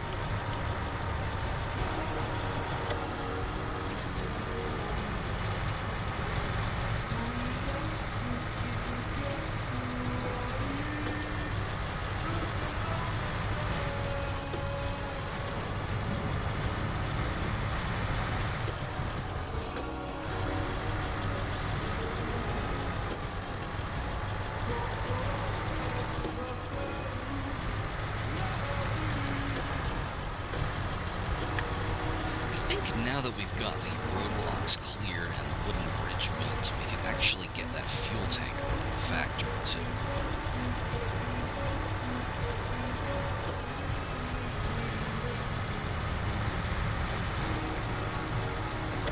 In which case we can bust out the Fleet Star.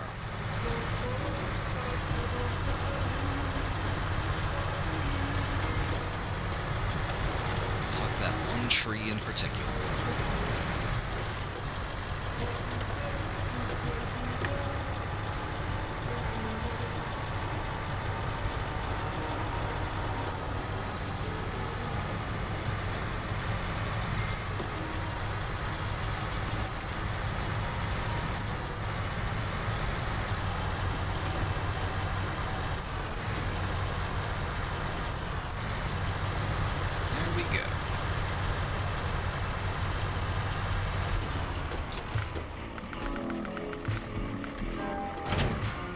Nice.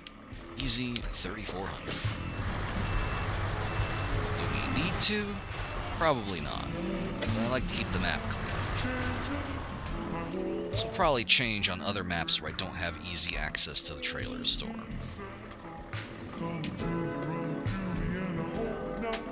Now let's see here.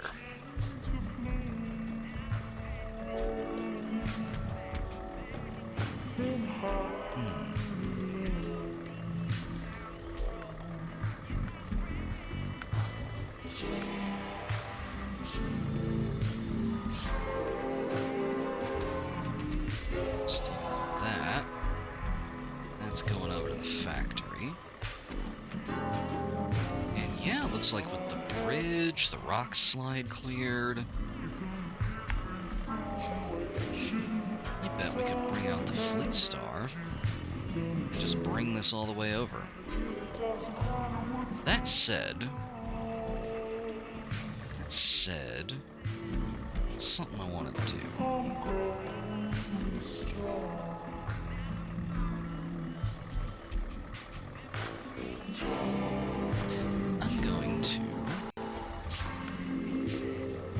care of this. Peak and South Peak. We're gonna go back to the garage real quick. Do I want to leave the Unipod over here? I think I'm gonna recover this, actually. Bring that back to the garage. And we're gonna bring out the Chevy.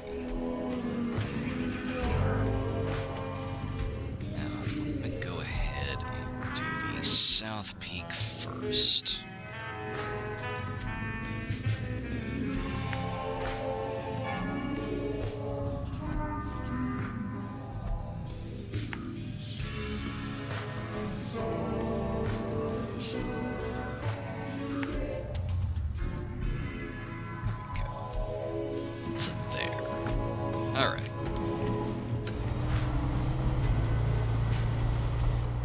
Should be able to do it. It's got fancy new tires, it's got a new engine, it's got a new gearbox.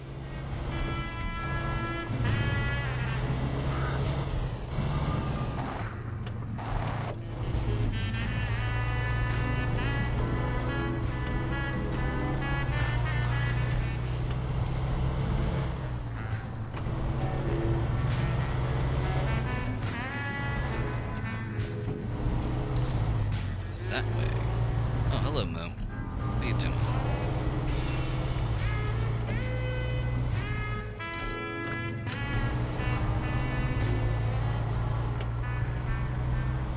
Oh, something we should do, since we are on official business. Put our beacons on.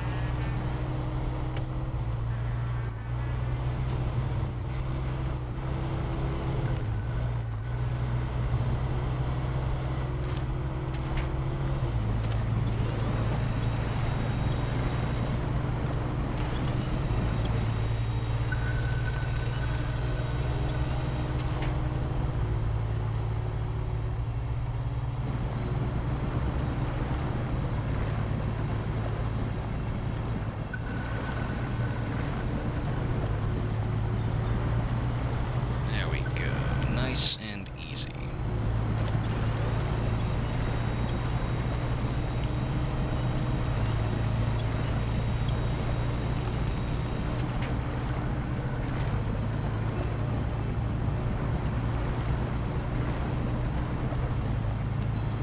Watch those tires just fucking carve through.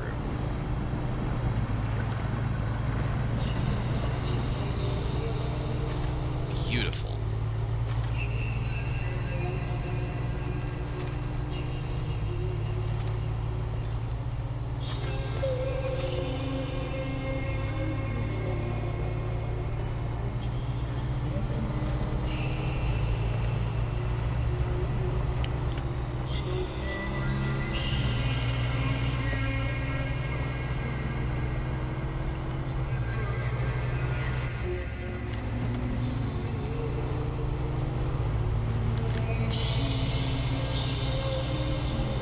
Raised suspension does make this a little bouncy.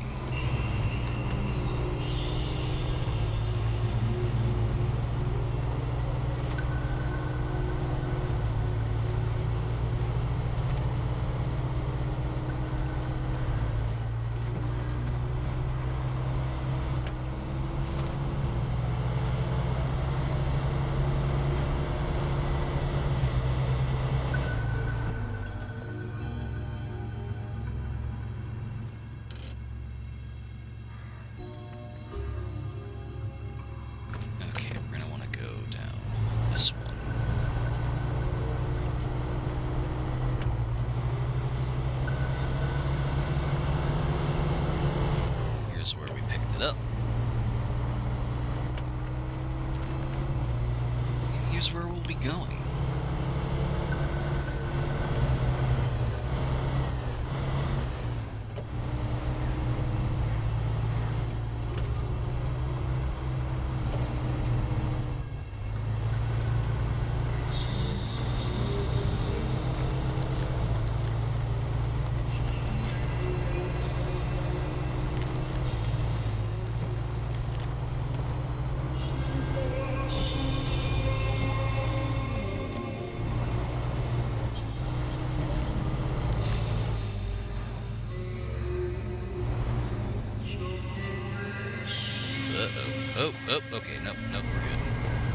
Almost tipped.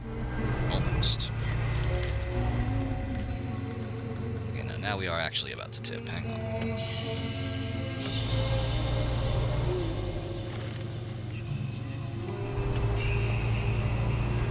There we go.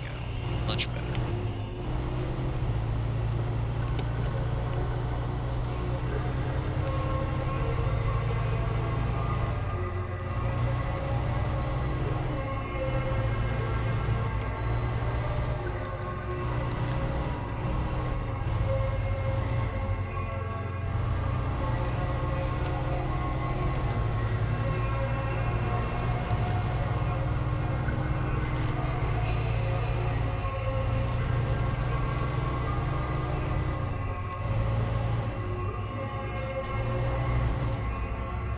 That's a mean place to put a tree. But that's fine, because I'm pretty sure I can just go over.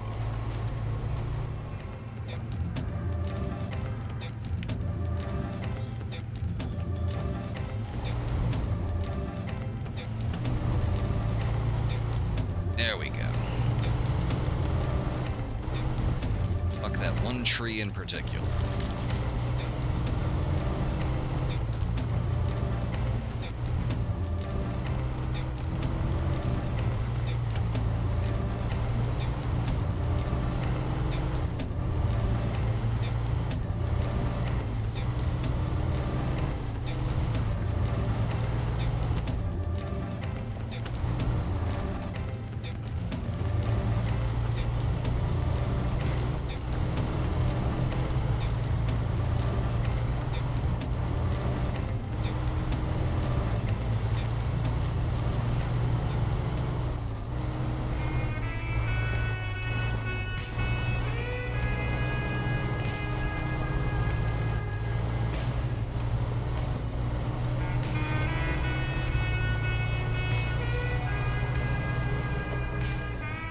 Made it.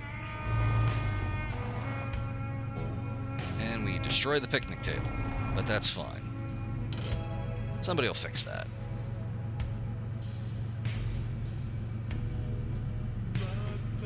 Oh, you can see the other one over there. See that mountain? We're gonna climb it. God, look at the fucking distance fog.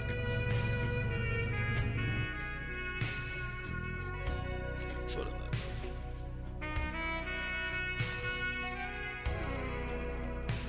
There's free cam. There we go.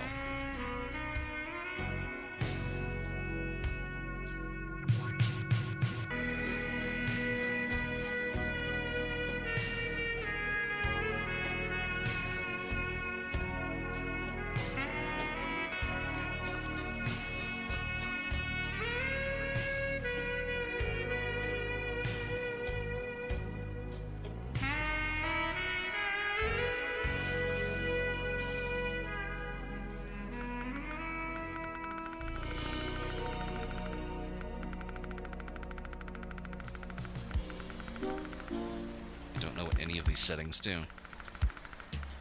Yeah, well, we're just gonna put that on auto. There we go.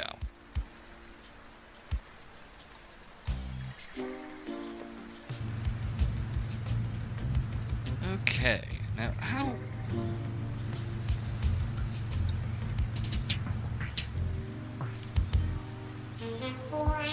to get back down?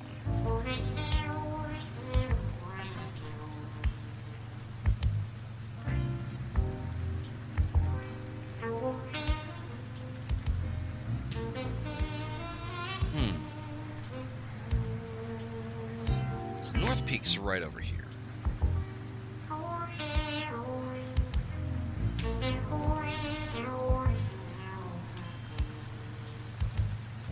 I guess we just take the same path. Yeah, I guess we could do that. Ultimately, we could launch ourselves off the side and just recover our truck. So, it's unsporting.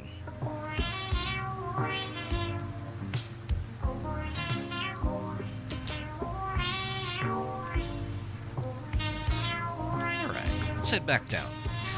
Boy, we are just really going through fuel, though.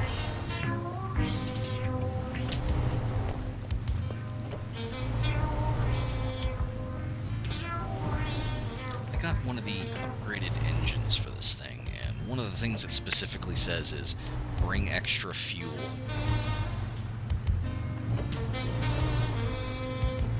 Which I very smartly did not.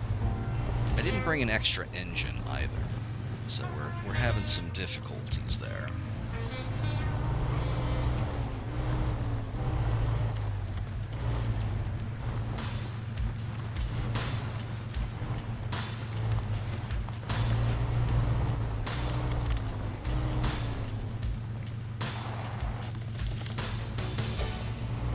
Do not want to go over the side.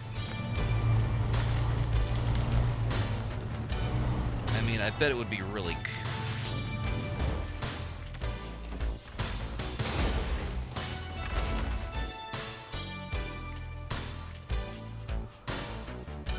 What are you gonna do? Yeah, that's stalled.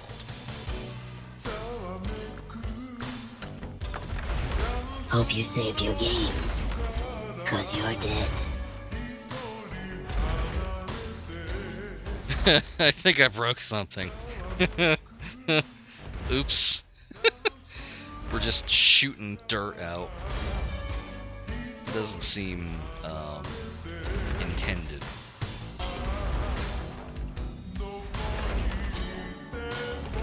Is that just gonna keep doing that? What does this look like from first person?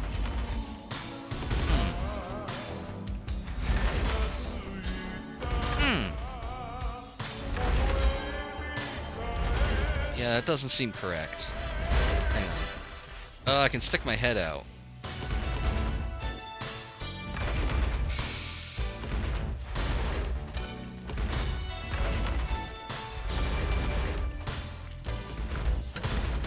Hang on. Hey, our guy is not in it. He's gone. He left. Huh. I wonder if your dude just disappears if the truck flips over so that you don't see him serenely sitting there. Weird. Anyway, let's just bring this back to the garage. Let's... Let me take a look at something.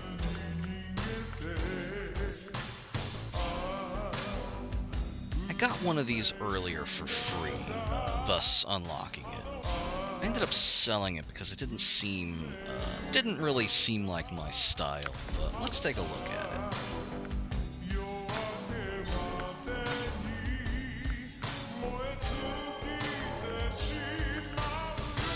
Let's get the SnowRunner gearbox. I still haven't found the raised suspension for this. This is, I think, in another area. Let's see, get some all-terrain tires. We want to get some big all-terrain tires.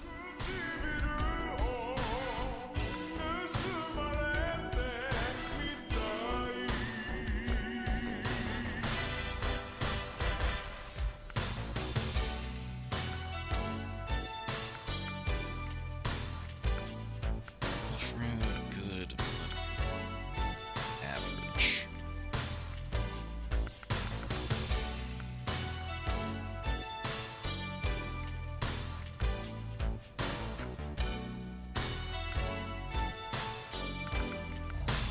Mud tires specifically are locked.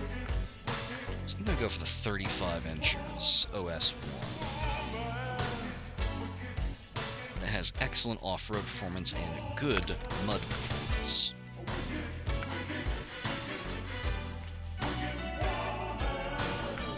Probably are not going to need the snorkels. And I'm gonna take the Here comes the boy. Ah, welcome. Hello, boy. How's it going?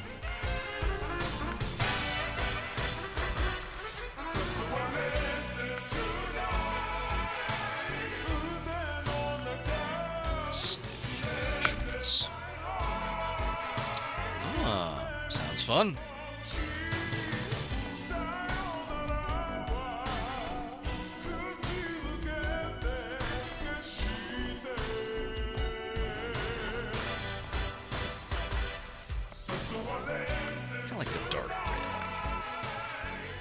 course, you gotta have the Hula Girl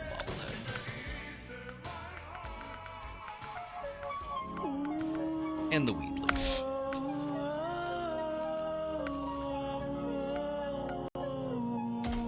I love this one. Don't wake the driver. Okay. This is what's gonna get us up to the next peak, I think. We're gonna take this with us.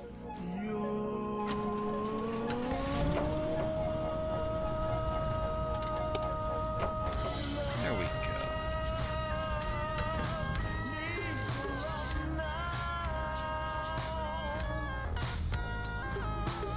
We go ahead and head around here.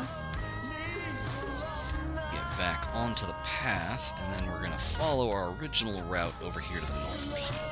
Hopefully, we don't flip over this time. I'm told that the Scout 800 is a little top-heavy, but it has built-in differential lock that we can't actually turn off, so I'm feeling confident that this is going to have traction to get us there.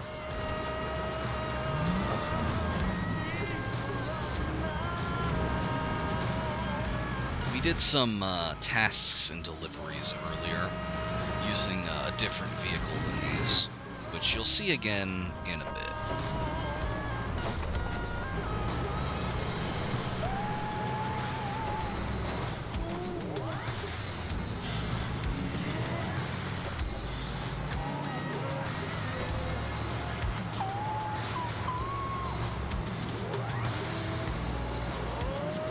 The main thing I think that we learned since last time, and the main takeaway that I would use to summarize this for someone who just showed up is everything in this game starts with highway tires, and you want to get rid of them as soon as possible because this is SnowRunner, not Highway Runner.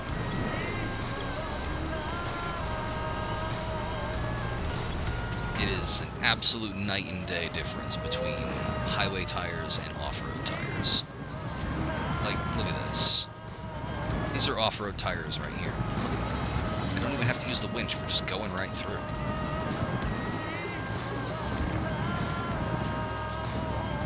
Okay, I may need to use the winch a little bit. There we go.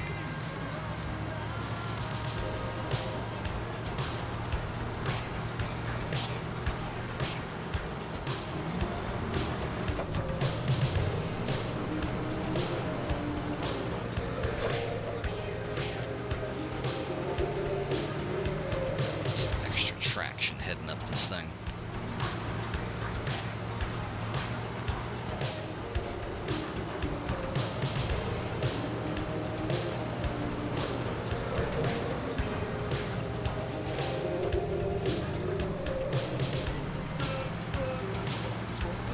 I feel like if I had the raised suspension, I could have just plowed all the way through that one. Although if I had the raised suspension, I probably also would have tipped over several times by now.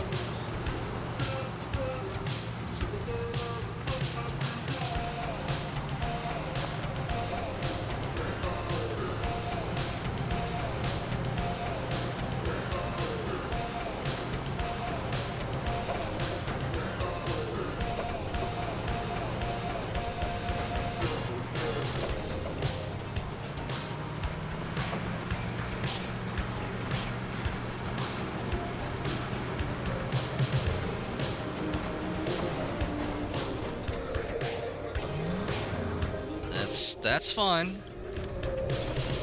Just tip ourselves back over. There we go. Everything's good.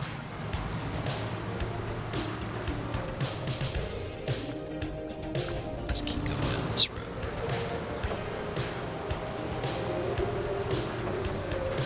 Yeah, some might say that. I don't know why, after tipping over my extremely bottom-heavy pickup truck, my immediate response is, I know, I'll get something that's even more top-heavy.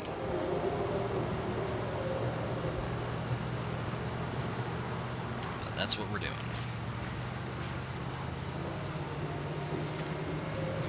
Oop, one moment.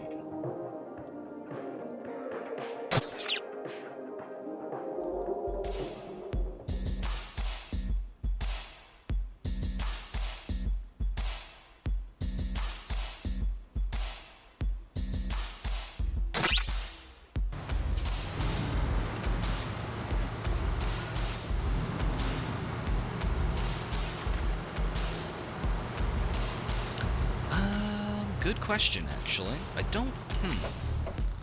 I know that there are, like, wildlife sightings in this game. You can see wildlife from a distance, but you can never get close to it. I don't think they can maul you, though.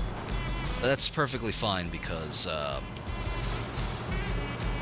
the environment itself will be doing most of the mauling.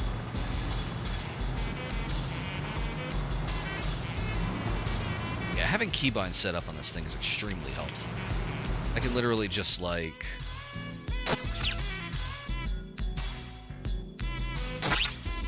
said boop, but I was muted.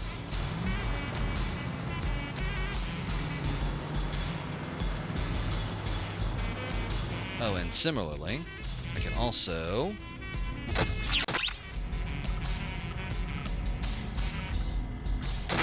just immediately put us on the technical difficulty screen if necessary.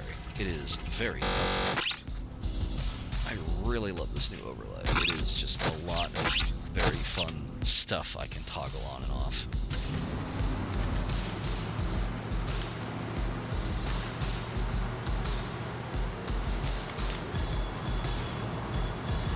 Yeah, it's very neat. Although, honestly, my favorite thing of that is probably the Speedrun Saturday one, where I put live split where the chat is, and then bring up the other chat. Which, I ended up fixing that. It was cutting off a couple of pixels between screens. I gave it some overlap and some redundancy, so it actually properly tiles onto the other ones. A lot of work's gone into this. In fact, earlier today I looked into... there we go. Earlier today I tried to see if I could use source mirrors to make fake reflections on the plastic around monitors, but it would have been too resource intensive. Yeah, I noticed that was happening when I was rewatching the VOD from Speedrun Saturday, and that was what I was talking about with giving it a little bit of redundancy. Right now, it should be more legible. Like a little bit. I gave it about 10-15 pixels worth of overlap. So I think it's still cutting off about half of one letter, but that can be tweaked further. I have everything set up to automatically scale to where I've put it, so I can just change the cropping.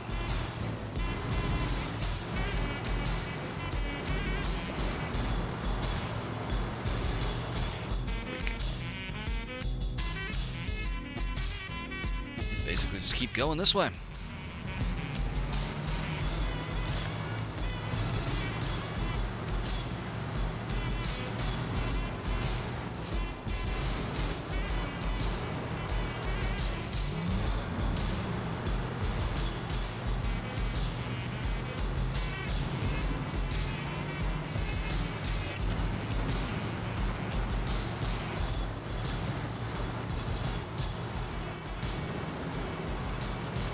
Something else I was working on earlier today, actually. I will show you what I'm talking about with that when I get to the top. It was very promising, but ultimately I thought it fell below my threshold of quality, so I didn't end up sticking with it.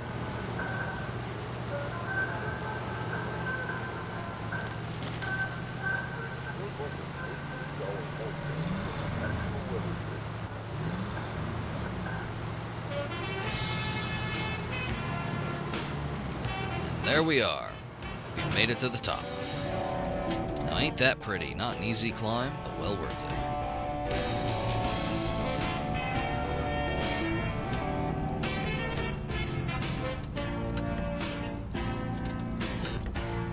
There we go.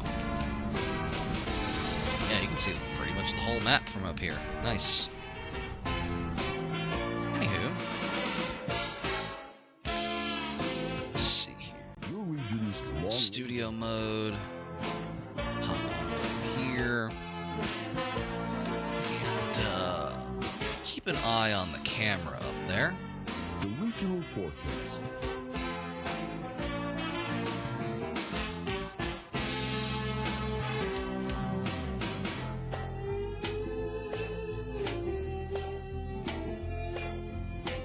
There we go. Now I'm in... I might be in space. You don't know. I could be in space. But I'm in a... I'm in one of the reactor rooms from Chernobyl back there.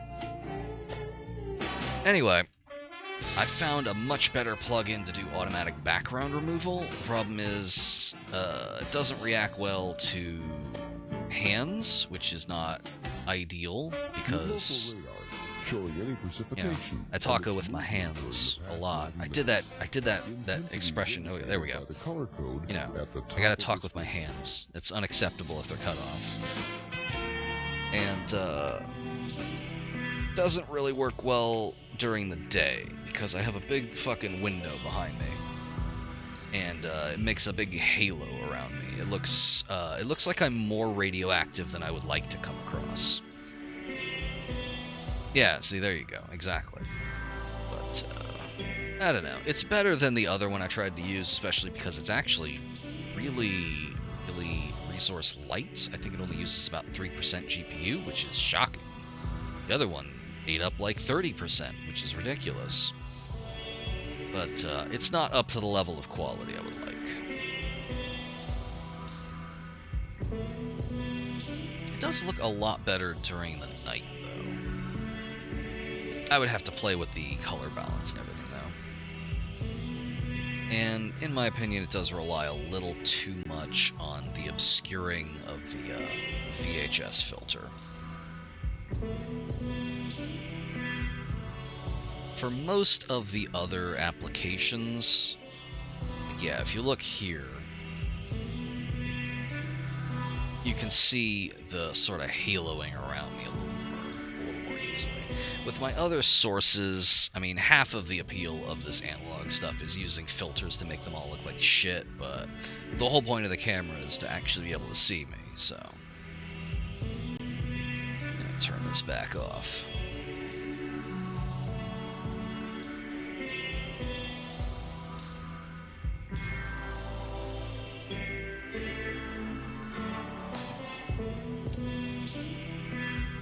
I don't know if I'll fiddle with that to make the room less orange or not. Maybe someday. But anyway, back to trucking.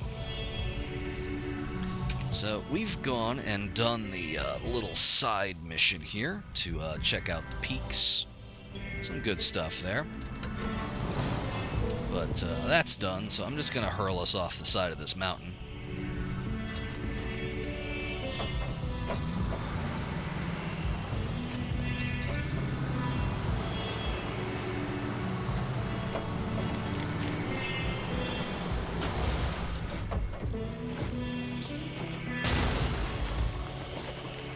There we go. Just send that back to the garage. So I think our next mission is going to be taking the Fleet Star out. We're going to bring that fuel tanker over to the factory. Last time we used the Fleet Star, if I remember, we got it stuck somewhere, but that shouldn't be a problem this time. We're going to take this thing out. We're going to go ahead and head to the... Let's see. Pipe dream. Start tracking. Okay. I'm going to go...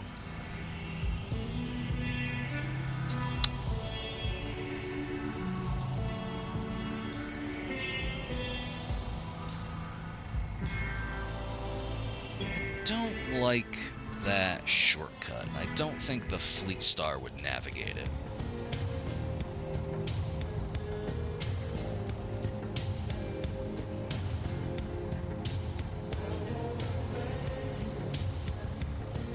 But what we could do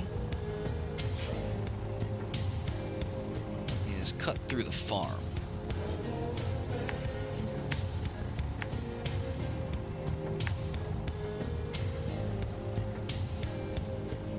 It'll probably be fine. The big problem with the Fleet Star right now is that it only fits highway tires because I'm not rank 6 yet. And believe me, if I could put a saddle on the Unipog, I would. By the way, Khaki, we have a vehicle called a Unipog. Don't worry about it.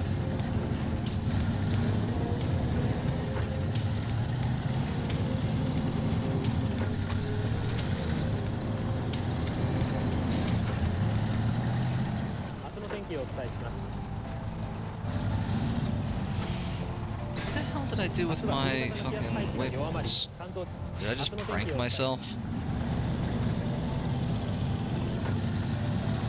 明日は冬型の気圧配置が弱まり、関東地方、明日の天気をお伝えします。 There we go. 明日は冬型の気圧配置が弱まり、関東地方、明日の天気をお伝えします。 明日は冬型の気圧配置が弱まり、関東地方は南から緩やかに高気圧に覆われてくるでしょう。関東の北部山沿いでは朝のうち一時雪が降りますが、その他の地方は青空が広がり、沿岸部では午後から南西の風が次第に強まってくる見込みです。雪が降りますが、その他の地方は青空が広がり、沿岸部では午後から南西の風が次第に強まってくる見込みです。 This truck is big enough that I don't think it's in any danger of the engine going out.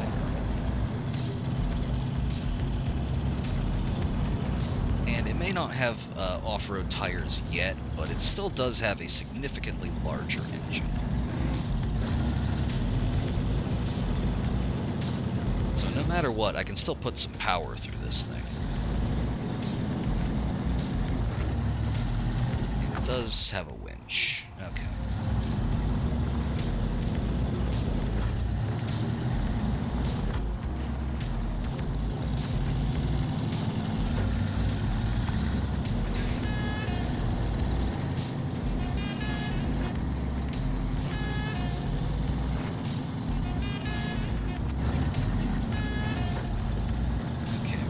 This farm.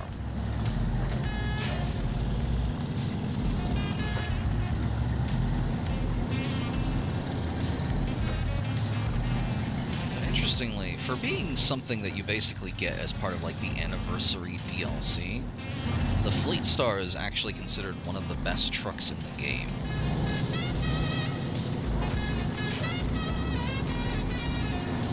It's very versatile and very powerful.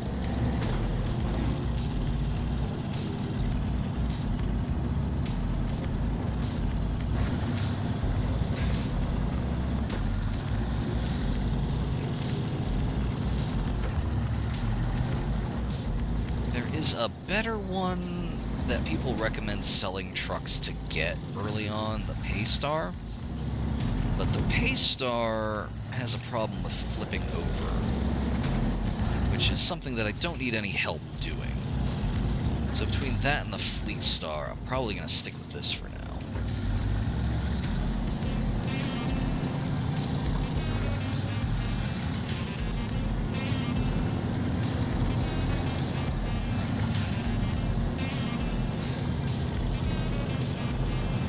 Once I get off-road tires to put on this thing, it's all over.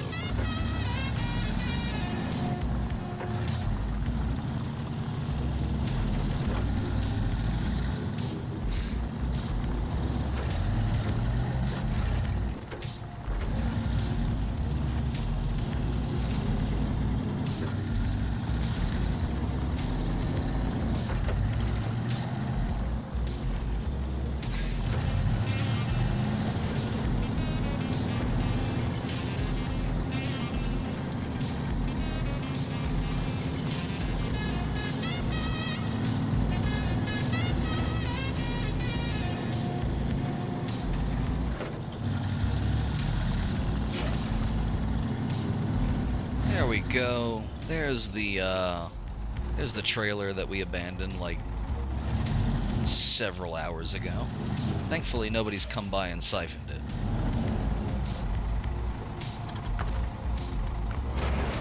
There we go. Alright, let's plan our route. We need to get to the factory. The factory is all the way over here. So what we're gonna do, we plonk one down here. We'll just kind of match this to the road. So there's enough paved road that we can take the long way around.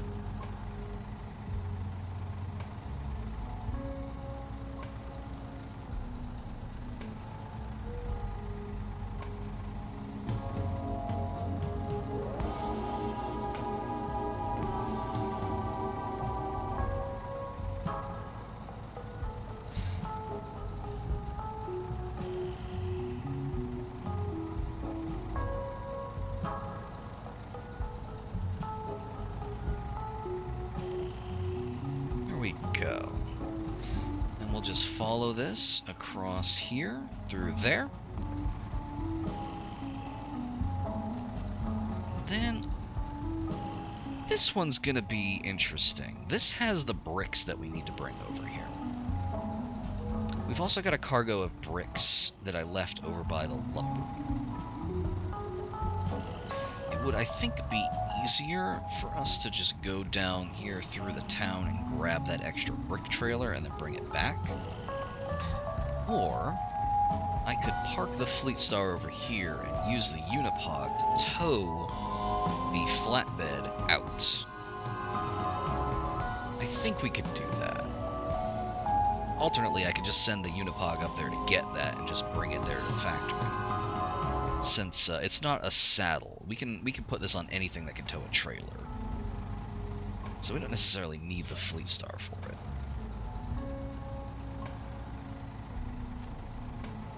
We do have this flatbed semi-trailer that I want to grab and clean up, though. So I think what we'll do... Let's go to the factory.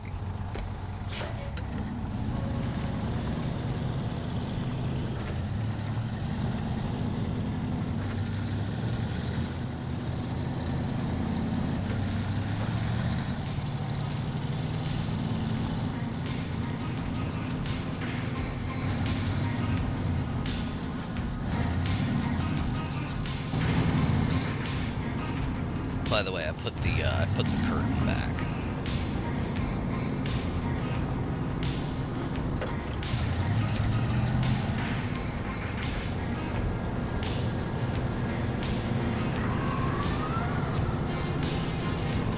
It's not a trucking game on this channel unless I put as much shit in my way as I possibly can.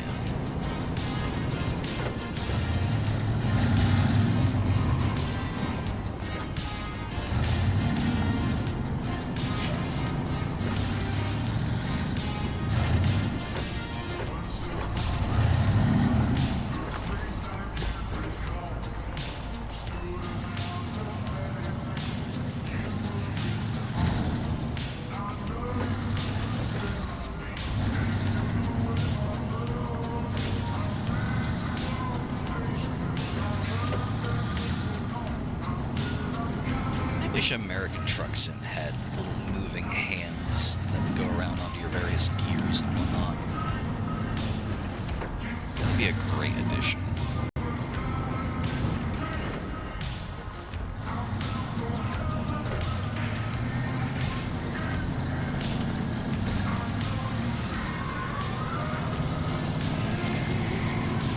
It's like, I love these little, like, just like flying around all over the place hands. Guy is just having the worst day.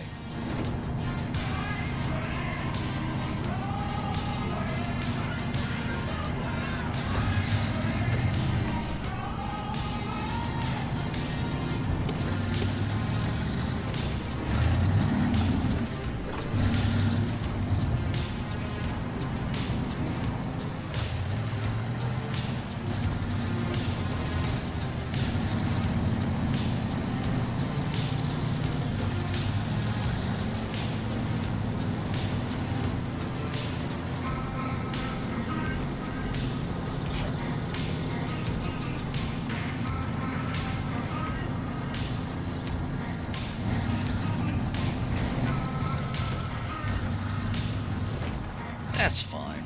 We're good. That's less fine. We slid a little bit there. You don't want to oversteer.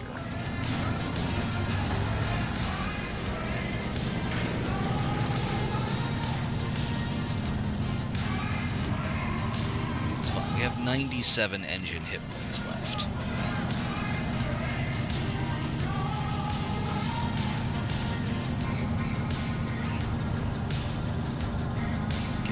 Incline.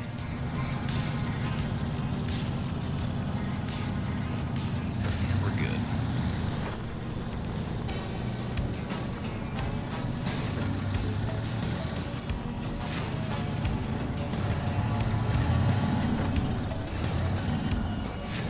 God, these rocks are killer.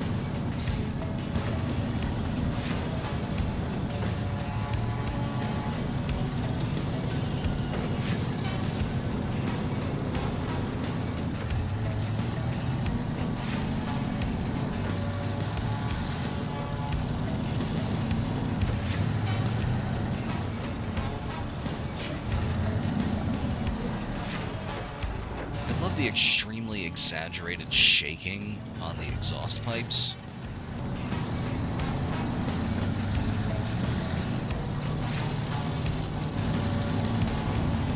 This does a really good job of emphasizing the power of all of the machinery involved here.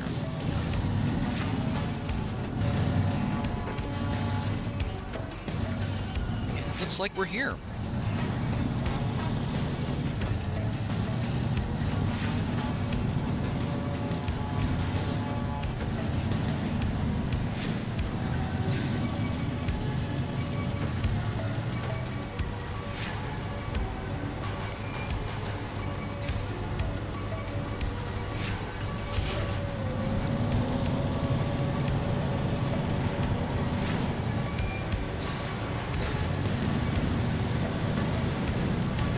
Doesn't seem to care where I leave this.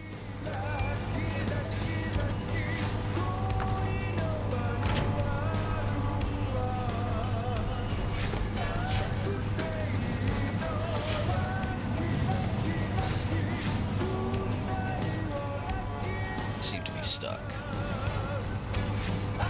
That's fine. We just need to bring the brakes back. So we're going to recover this. Just zap that back here.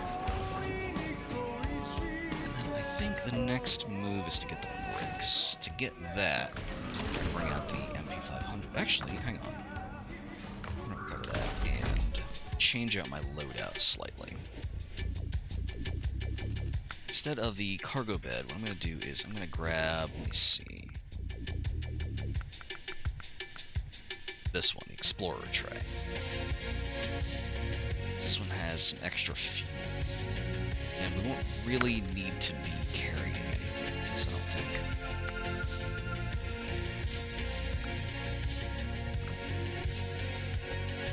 Alright, let's bring it out.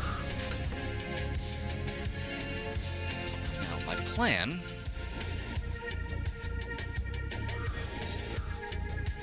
we still need those bricks. So what I'm gonna do...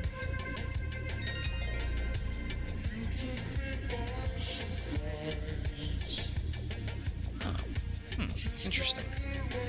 I could winch that out while we're up there. So I'm gonna... here. We're gonna make a detour to winch that out.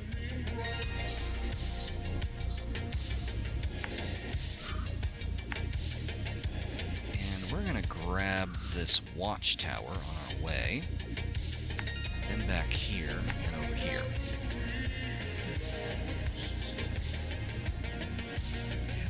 Let's make this conform to the road a little bit more.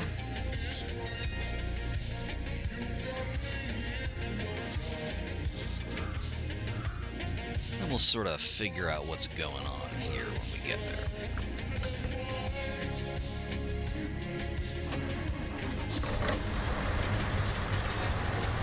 So, Khaki, you weren't here earlier when I showed this truck off. This is the MP500 Unimog, which is based on a European off-road vehicle called a Unimog that I've never heard of. It is sturdy, it is powerful, it is not fast.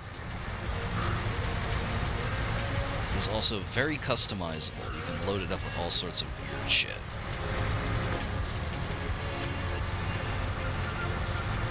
It is a very solid, very fun little vehicle.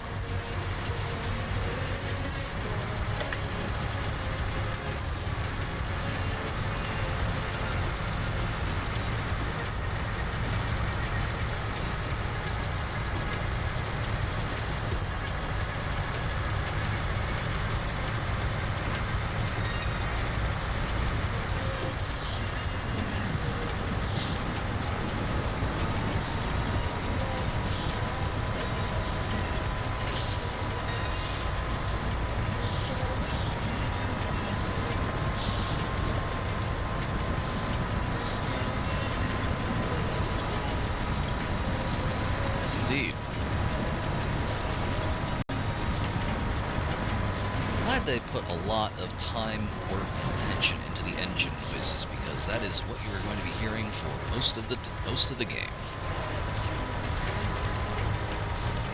I would like to attach to the thing. That one.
skip the factory because we don't have a flatboat with us anyway. We're gonna go get that other one. And that watchtower, of course.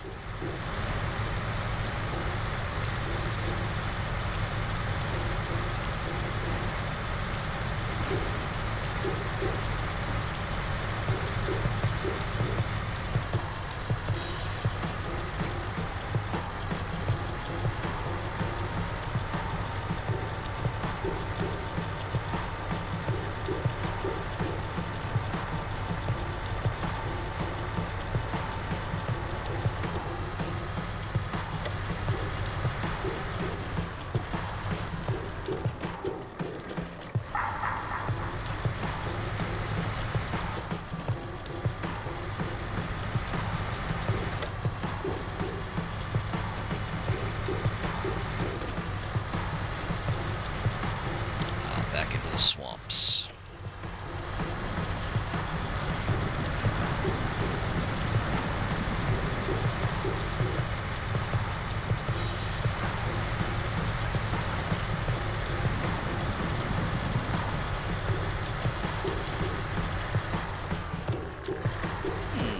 Yeah, I can see how this got stuck. Let's go ahead and winch this out. Ultimately, I can probably just back up and pull it out.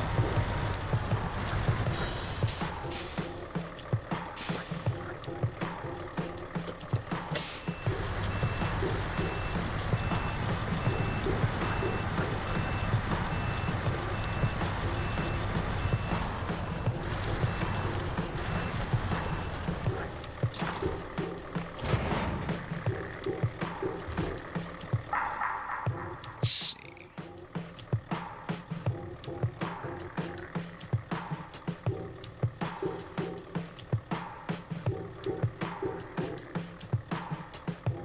Both of the trailer stores are ways away, but I can haul this over to the road and drop it.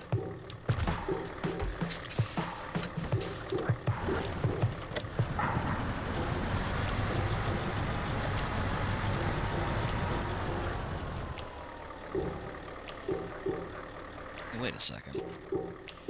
Oh, this is for a mission, actually. I thought this was just an ambient one.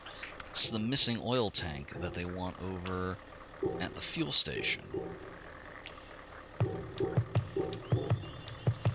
Yeah, I'm just gonna park this at the crossroads over here.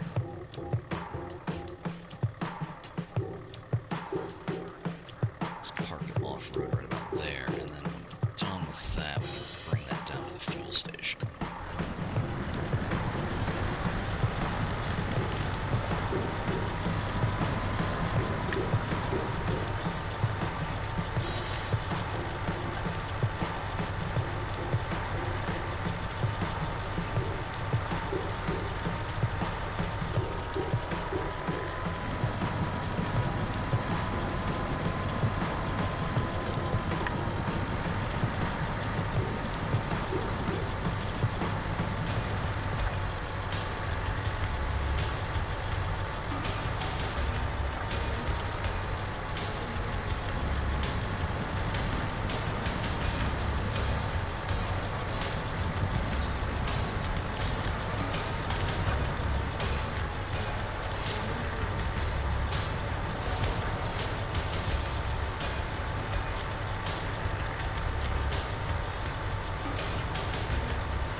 This is going to be a tough incline.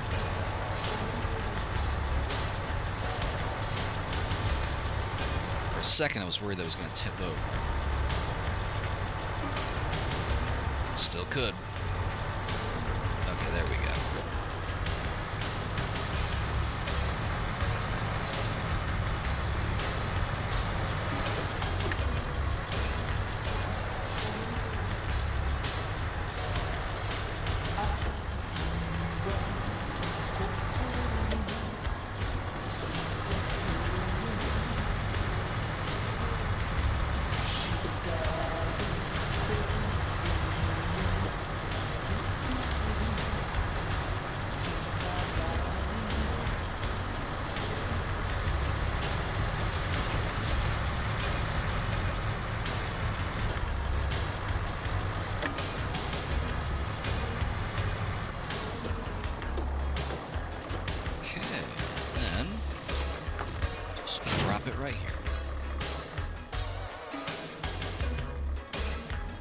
swing back around.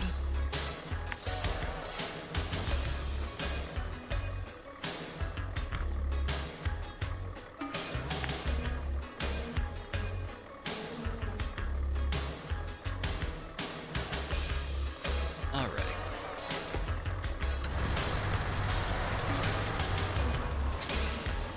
We'll be back for that one later.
I can see it up there.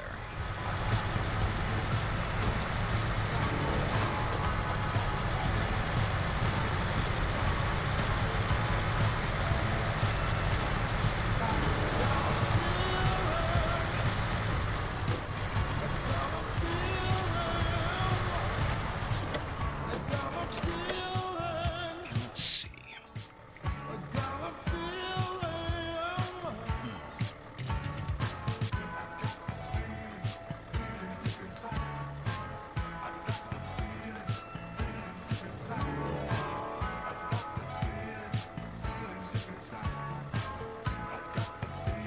It's like a weird obelisk.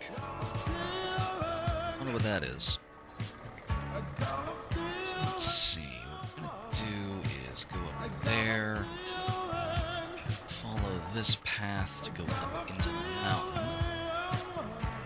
Presumably this will lead us to the watchtower. Presumably.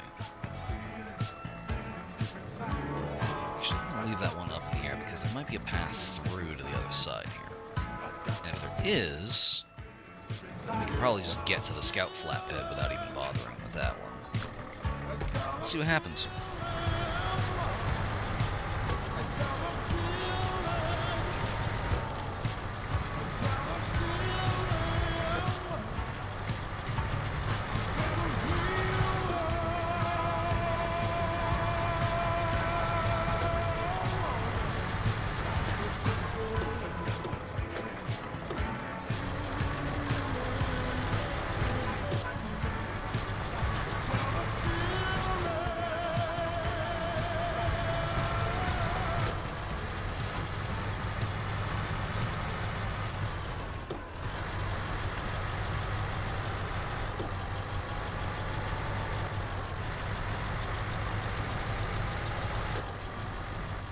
This looks like the ticket.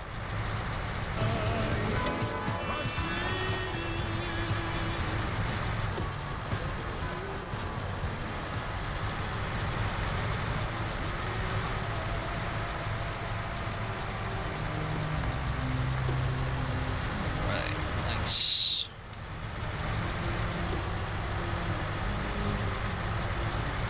Let's go up here. Let's see what we can see.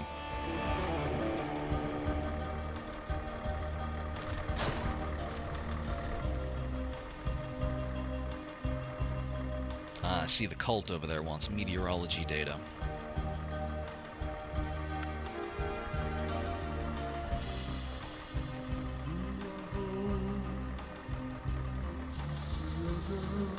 Advanced warning, so we can be ready for a spill. There's a couple of meteorology sensors nearby, real tough to reach. Oh, I remember seeing some equipment up there when we checked these out, so that's what that's for.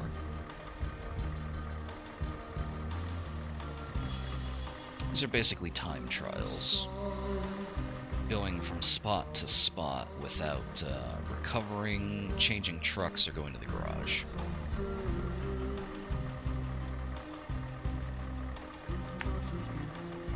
So, some will be done. In the meantime,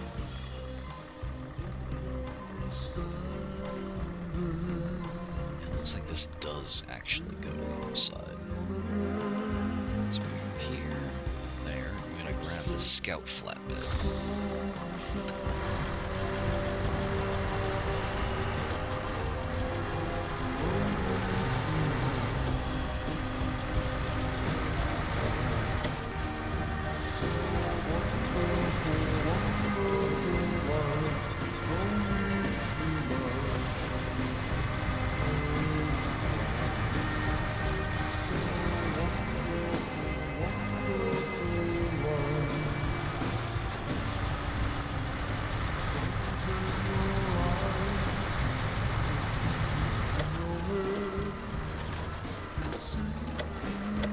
There it is right there.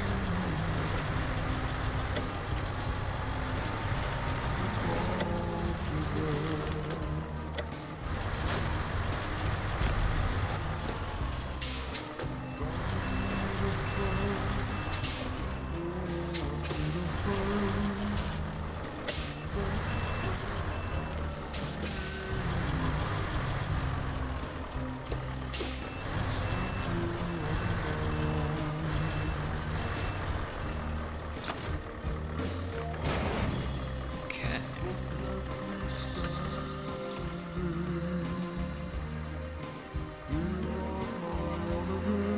To get these to the factory.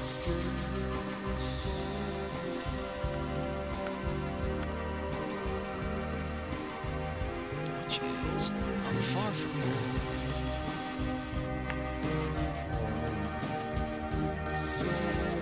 I think we'll probably take this road.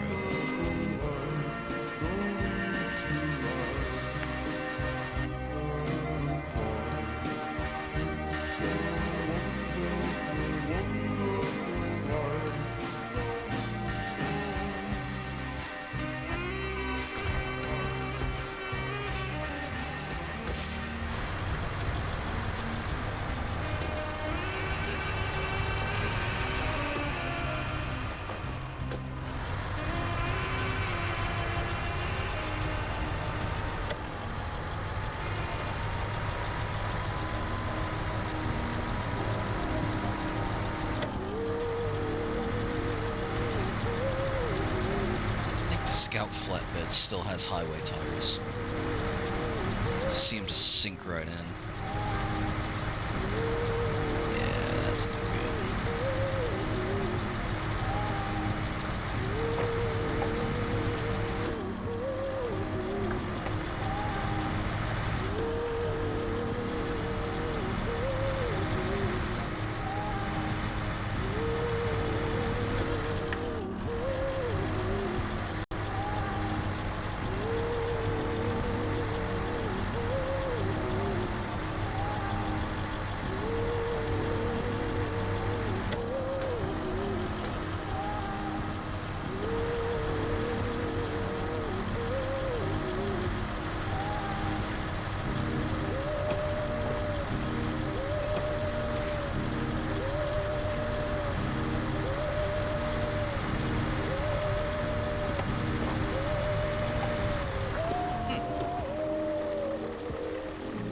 Okay, yeah, I was wondering if I was reading the map wrong, because it kind of looked like the river just went through this road, and it turns out that that does seem to be the case. So, I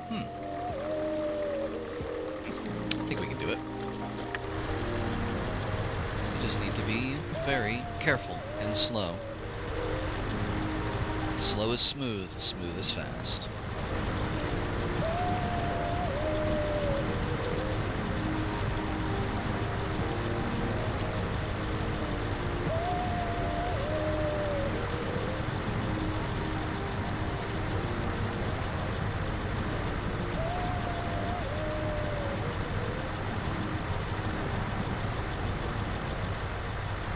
Okay.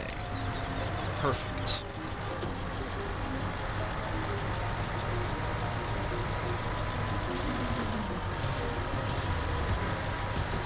idea, actually.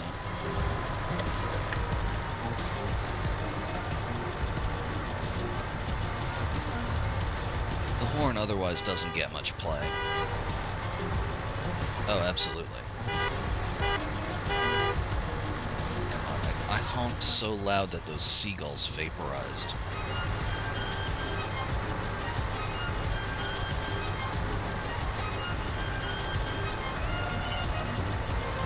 Not.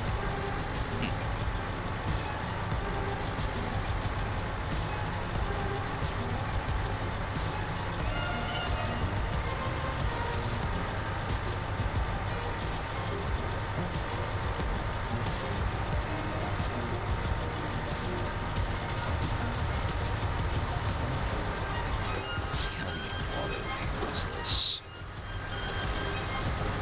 Yeah, no, you need the extra traction here. This is all fresh, wet river mud.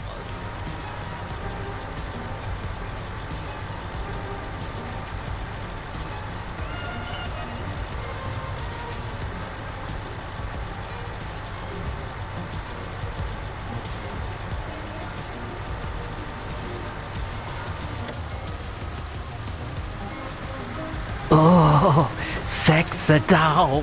You heard me. I said what I said. It's fresh, wet river mud.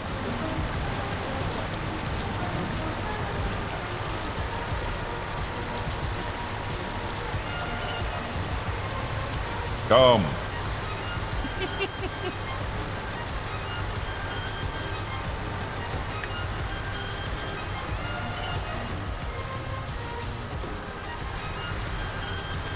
All the classics coming back out.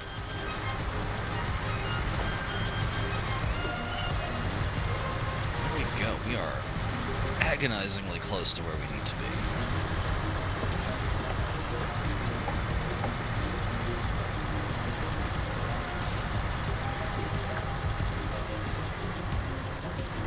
Right.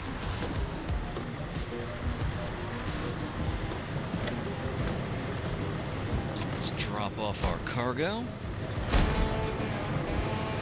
There we go. Reached rank 5. Now the factory is online and we can focus on getting local drilling operations up and running again. I'm sure we can use your help with that too, so keep your ears open. Well, we've unlocked this as a warehouse.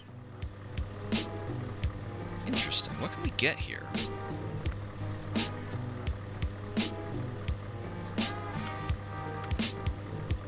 Ah, it's a storage zone for service spare parts, which it always was, so I don't know what's up with that.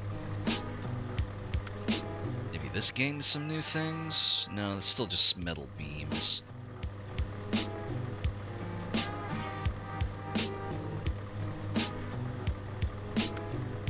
Warehouse?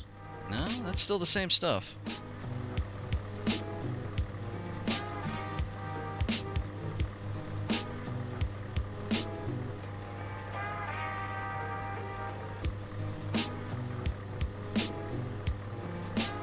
It must be the warehouse of service spare parts, because I remember, I think there was only one location for that before, and it was the other warehouse. Let's see here. We still got that missing oil tank. We should head back and get that, and in fact we can do that by just going around here. Grabbing it.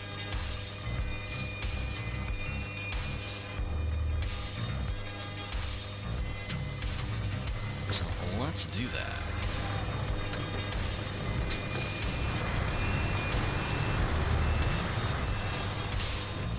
Now, my question is there a trailer store somewhere around here? Looks like the closest one is probably the garage. So I think what we're gonna do,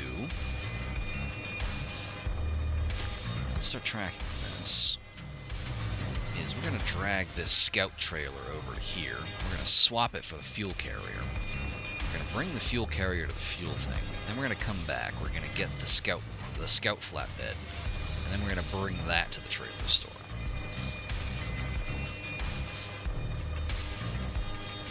hang on, what is this? It's a Chevrolet Kodiaq C70.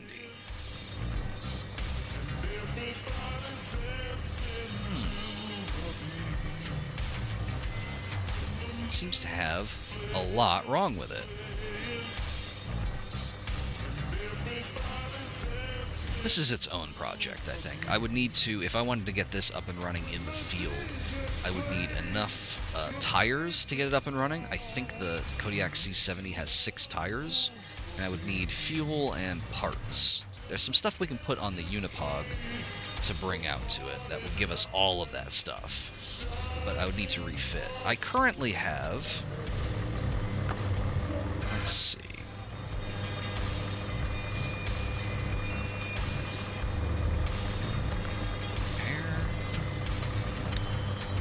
I've got, let's see, spare wheel rack, explorer tray, so I've got like 500-ish.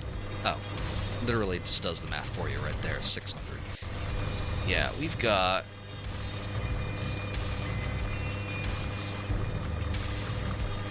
Oh no, that's the repair points for it, never mind.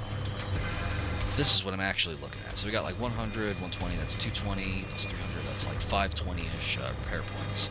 And 1 spare tire, which is not enough to get the C70 on the road. So we'll have to come back for it.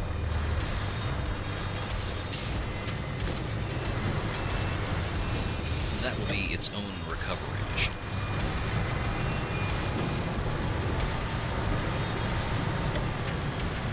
For now, we're going to swap this out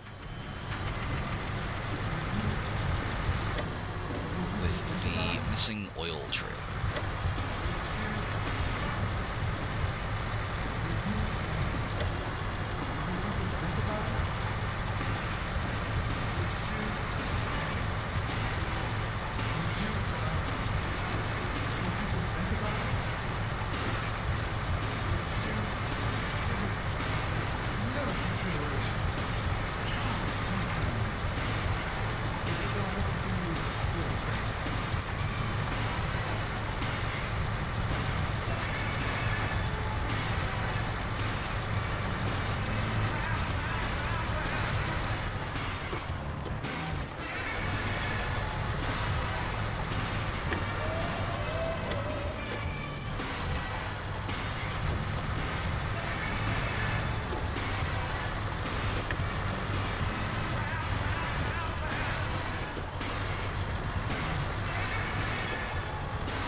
There's the trailer.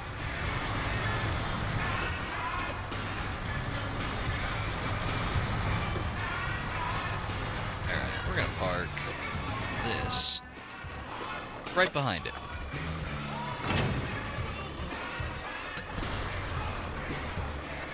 That'll be fine where it is. Nobody comes through here. Let's grab the oil trailer.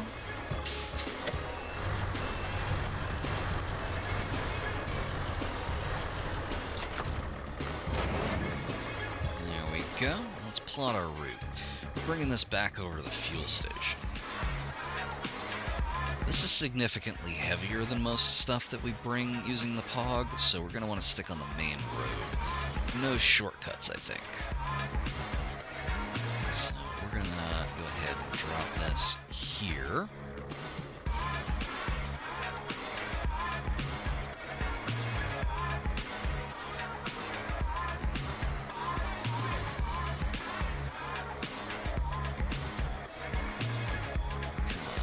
Vaguely follow the path.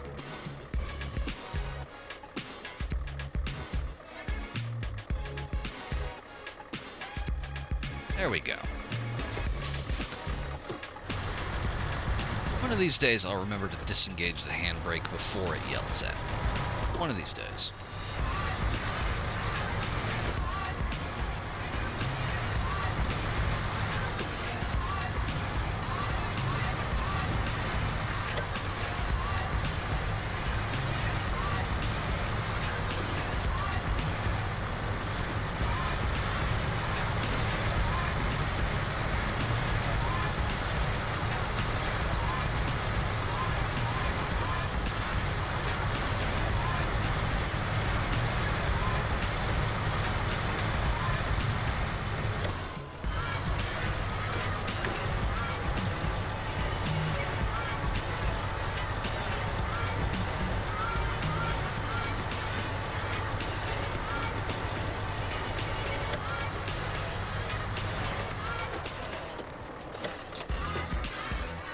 change the music.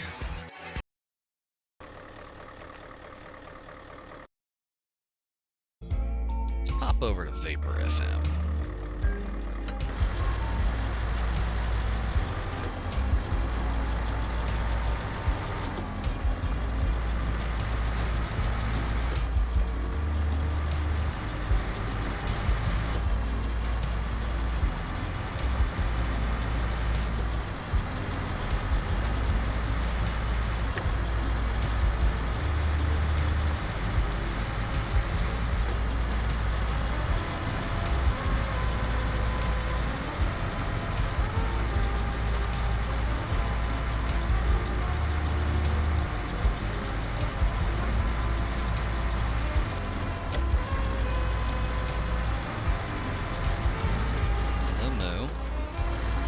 What you doing?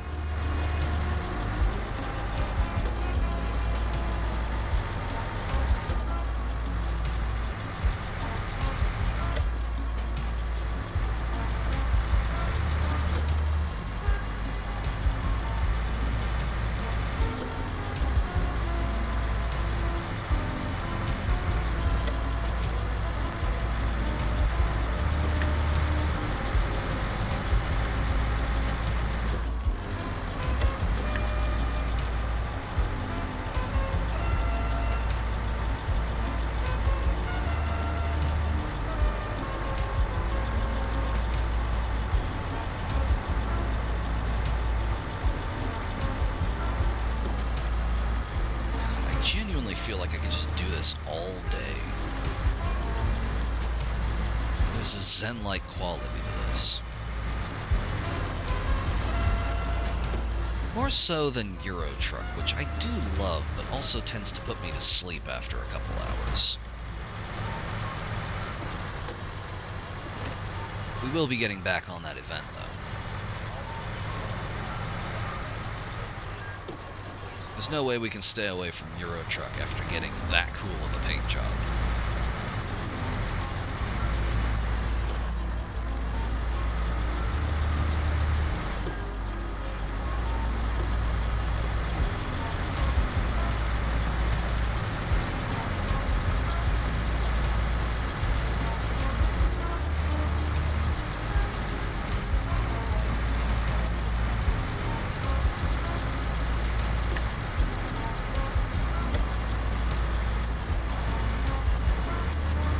Go.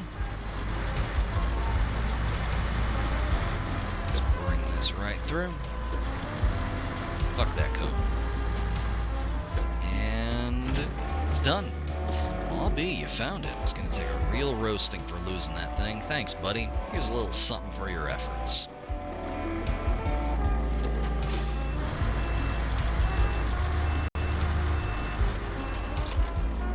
Let's fill back up.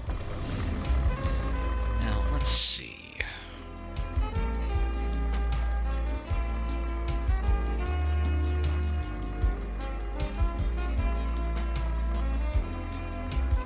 Left a trailer somewhere around here. There it is. We gotta go get that flatbed.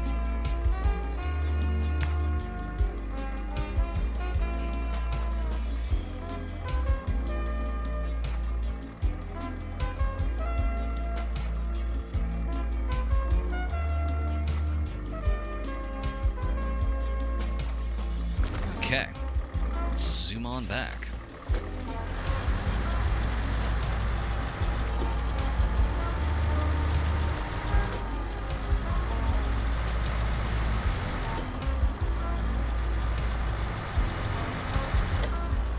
What you doing, Moo? Why y'all stanced up? Moo's being a little jerk.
This really is just like the perfect amount of detail. Perfect amount of just like weird wrinkles in getting from point A to point B.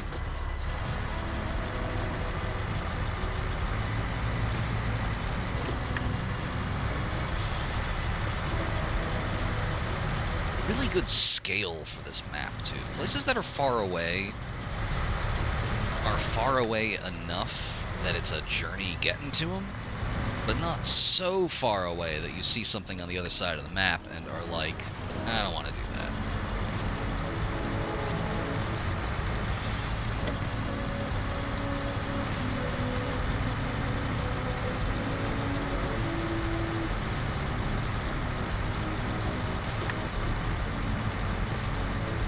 Even just changing between all-wheel drive and I think the Pog is rear wheel.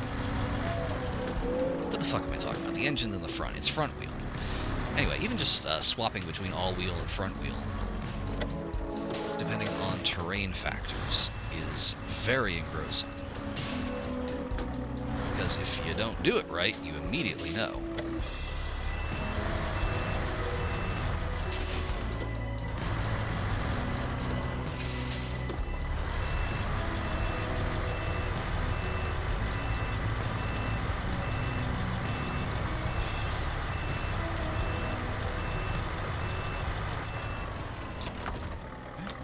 That trailer.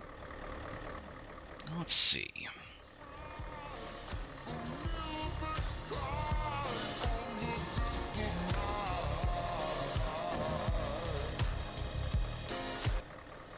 This is like a scout challenge that we're gonna do later.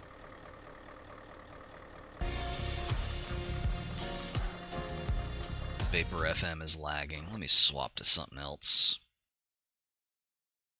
Let's see. I think I've played this one.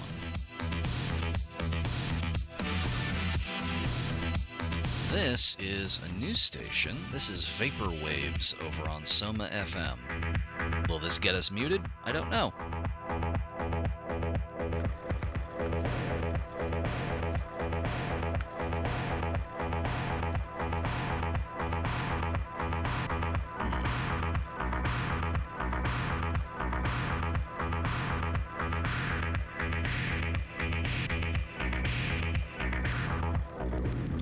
This is interesting. This is a chain mission.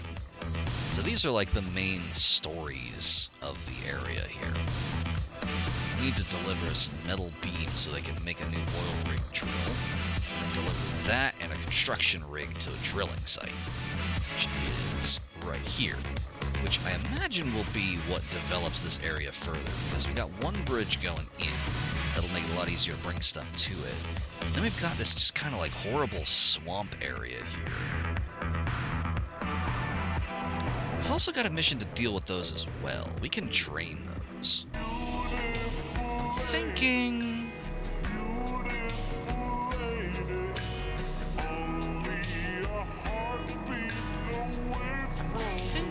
we bring this back to the garage. Since it's empty, it'll be pretty light. So what we're going to do is we're going to take the shortcut. We're going to go here.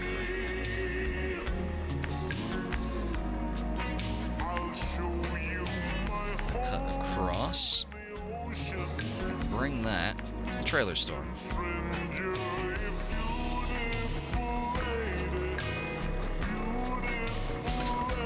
There we go. And after that, I'm going to go ahead and hit those drainage pumps. If we have time. We are getting up on time. We're going to leave it like 9.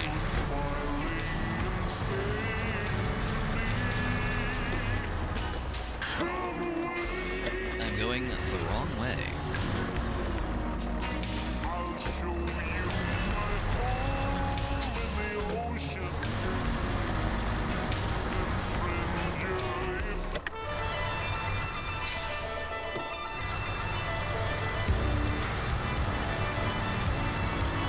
Come on.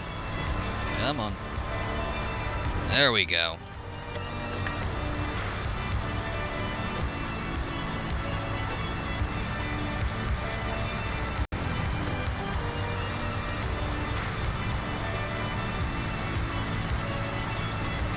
There's the shortcut I wanted to take.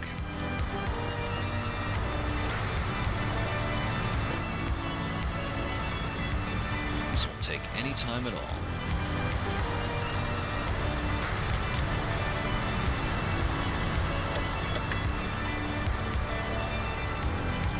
I say, and then flip us into low gear.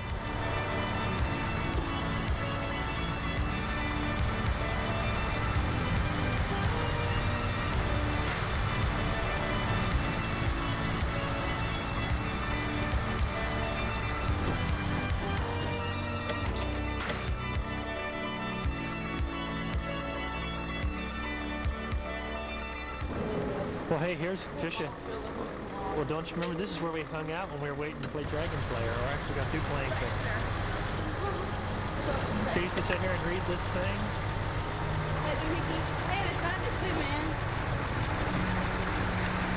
We used to always read this thing and then dig around in there for quarters. Get one.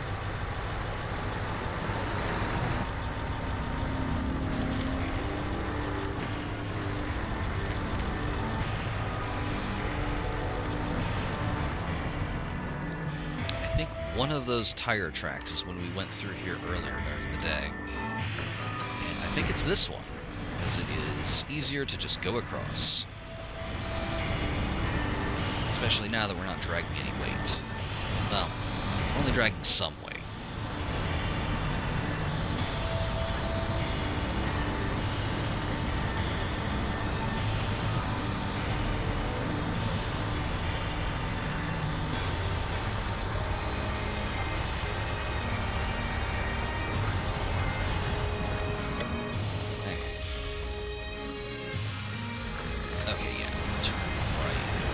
Here. I see where it is.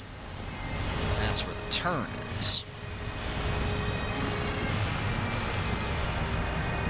Through here.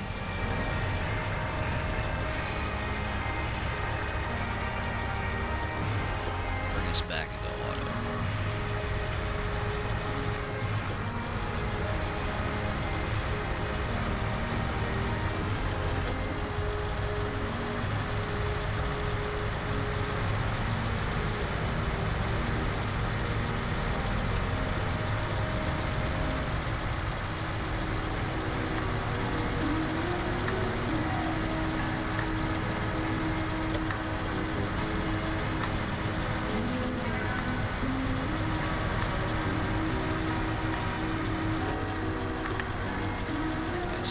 Mud patch here.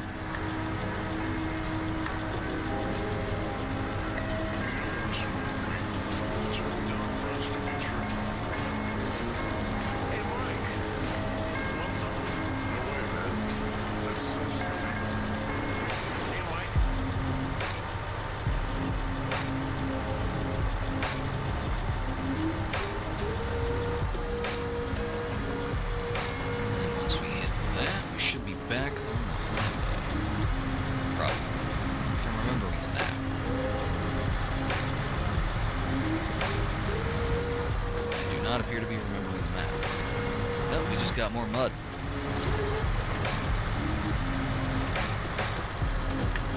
I say like that's a bad thing.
Very close.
we go.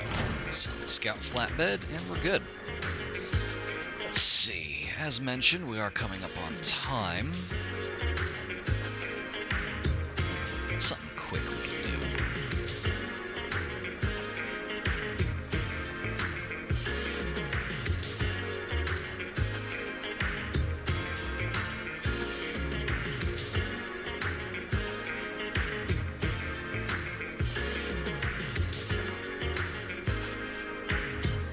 Check out this drowned highway truck. My guess is it would be roughly the same situation as the Chevy Kodiak. Everything is fucked. So I'm gonna go ahead and bring this back into the garage. I could recover it, but I don't feel like it.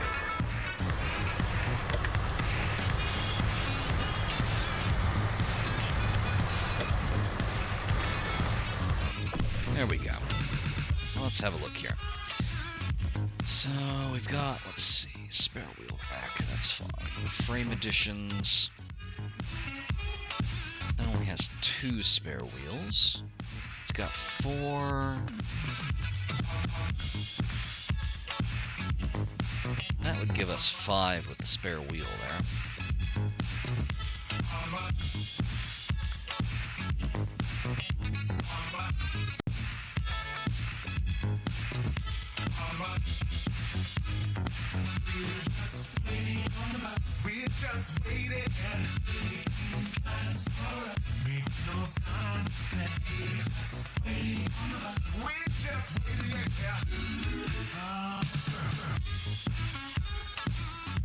I think what I can do is I'm gonna grab this.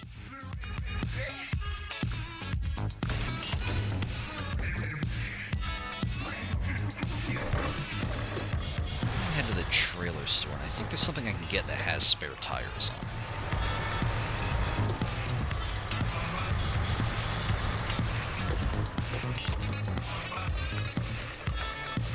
Let's see, we got a fuel carrier.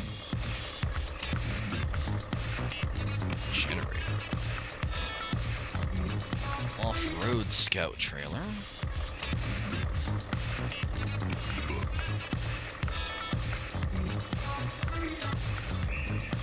Maintenance trailer. That seems to just have repair points.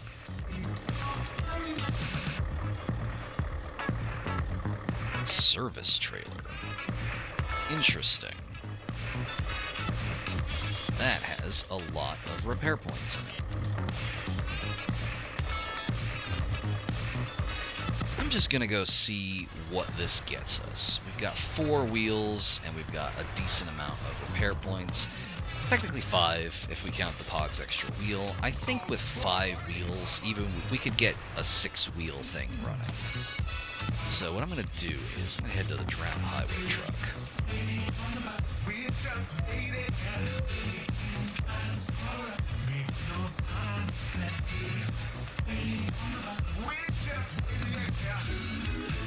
And if we need extra fuel, there's a fuel carrier right there. Relax and let us take you somewhere far away. This is the sound of vapor waves on Soma FM. Far away. We go. Let's go check it out.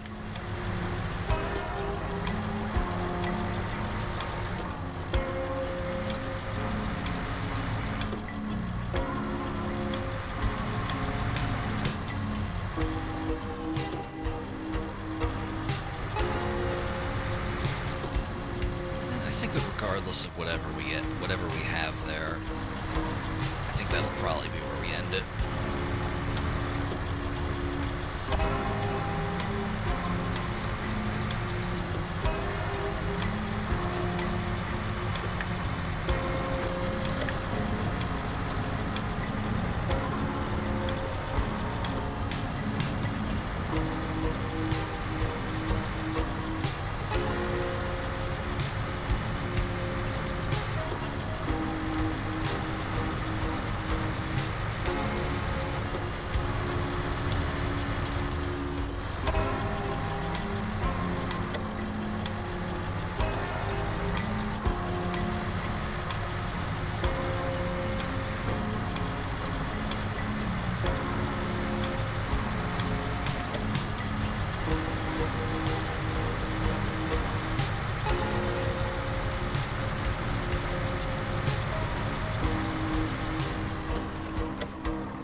god, I honked so loud I knocked over all their mailboxes. I stopped just short of it. There's a little physics impulse attached to your honk. Look at that. Oh my god, I can't believe we have a fucking psychic shockwave.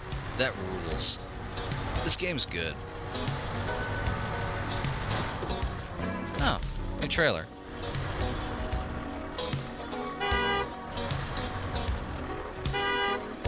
Yeah, look at that.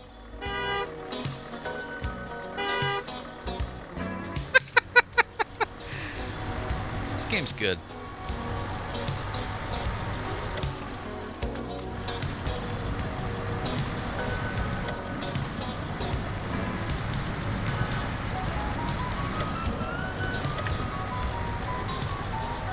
Alright, so it looks like... I'm just gonna clear. I'm just gonna put right on the down truck. There it is. Oh, that's barely drowned at all. Come on. Could have just driven that out.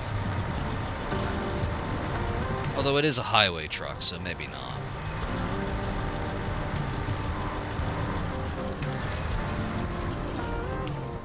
You are able to repair any damaged vehicle, be it your own or someone else's. First, press up and open your functions menu.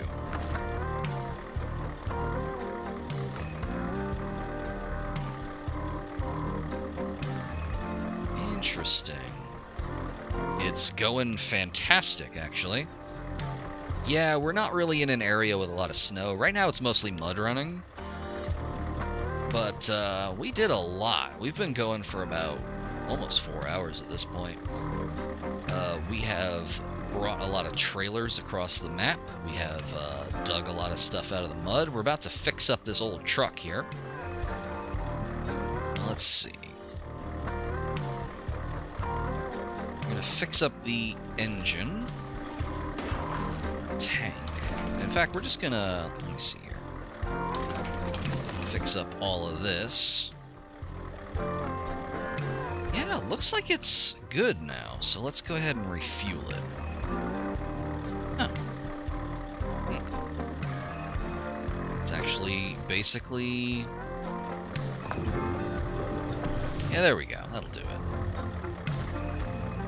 And I think this just is ours now. So, let's switch over to it. Change truck. Maybe I need to winch it out.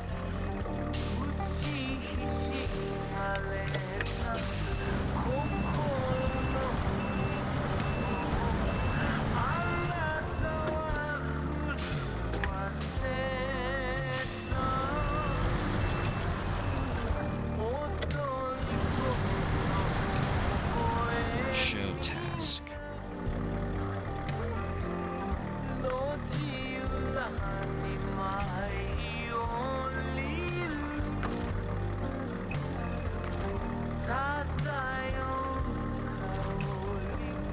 Do I just like winch it out? What are we doing?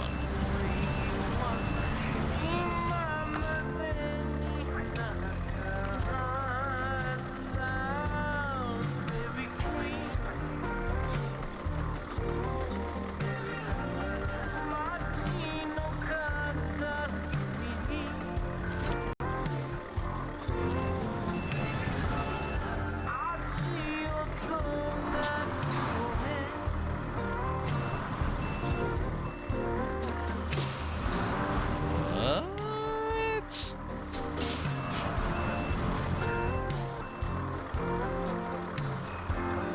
You can turn the winch truck on and off.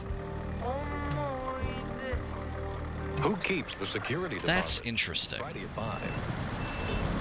In that case, I know exactly what we need to do.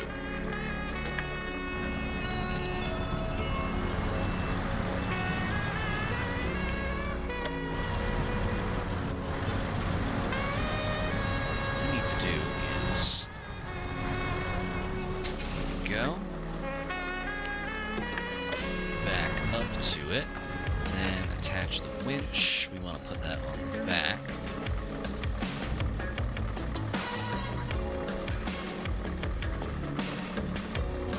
there. Turn the engine on. Yeah, there we go. Both of them working in tandem.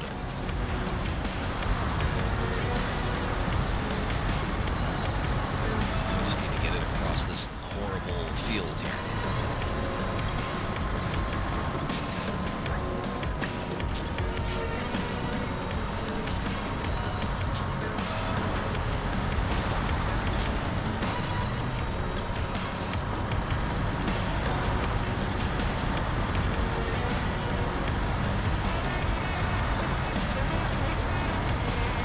This is the good stuff. This rules. Oh yeah, you weren't here earlier, you didn't see this truck. This is the MP500 Unipog, which is based on something called a Unimog that I've never heard of. It's got no branding, so it's perfectly legal. Anywho, now that we've pulled that out, we can deliver that over to the farm, which is not far from here. Yes, that's right. A whole squadron of fine young men ready to hop out and fight the war against trucks not having enough repair points. Yeah, it's not far. I mean, it's just down the road here. Go through here, around there, drop it off, and then I guess we could take a break, because like I gotta go pick up Jessica, and then I gotta buy cat food. I also have to eat at some point. But in the meantime, I'll turn off the engine. And I'm gonna bring this around. And then bring this back here.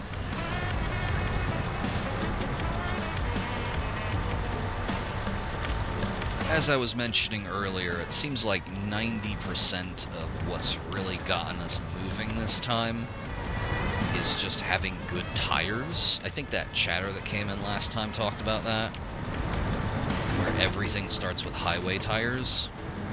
So like this thing back here, you can see that that has highway tires. They are all completely smooth. This has off-road tires, which are not, and they are very, very good.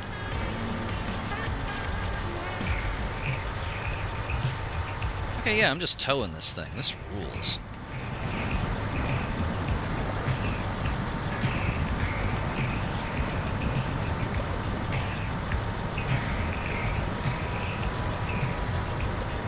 That up the hill. Through here. As we discovered earlier, there's a fuel tanker right here if we ever need one.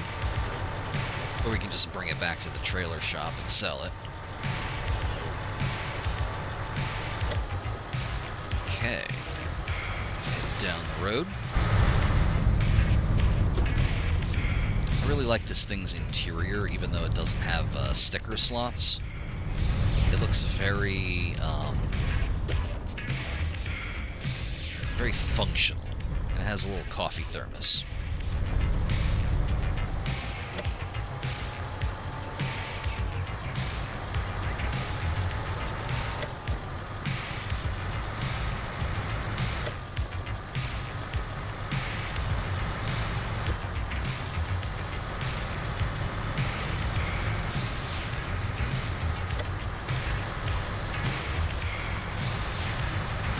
Okay, we'll just deliver the truck. Now that's the kind of muscle we need around here. Those trucks were wedged in there deep. You got them out. Nice work. Nice. Okay. God, the giant fucking American flag on the side there. Incredible. Anywho, with that, we're going to be taking a break. As mentioned, sorry to be shutting down after you just got here, but I think we'll be going back to this after I take care of some stuff. We'll see. But for now,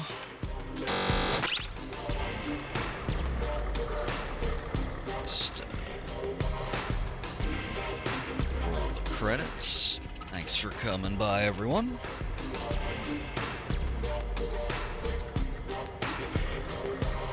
There we go. I will see y'all in a bit.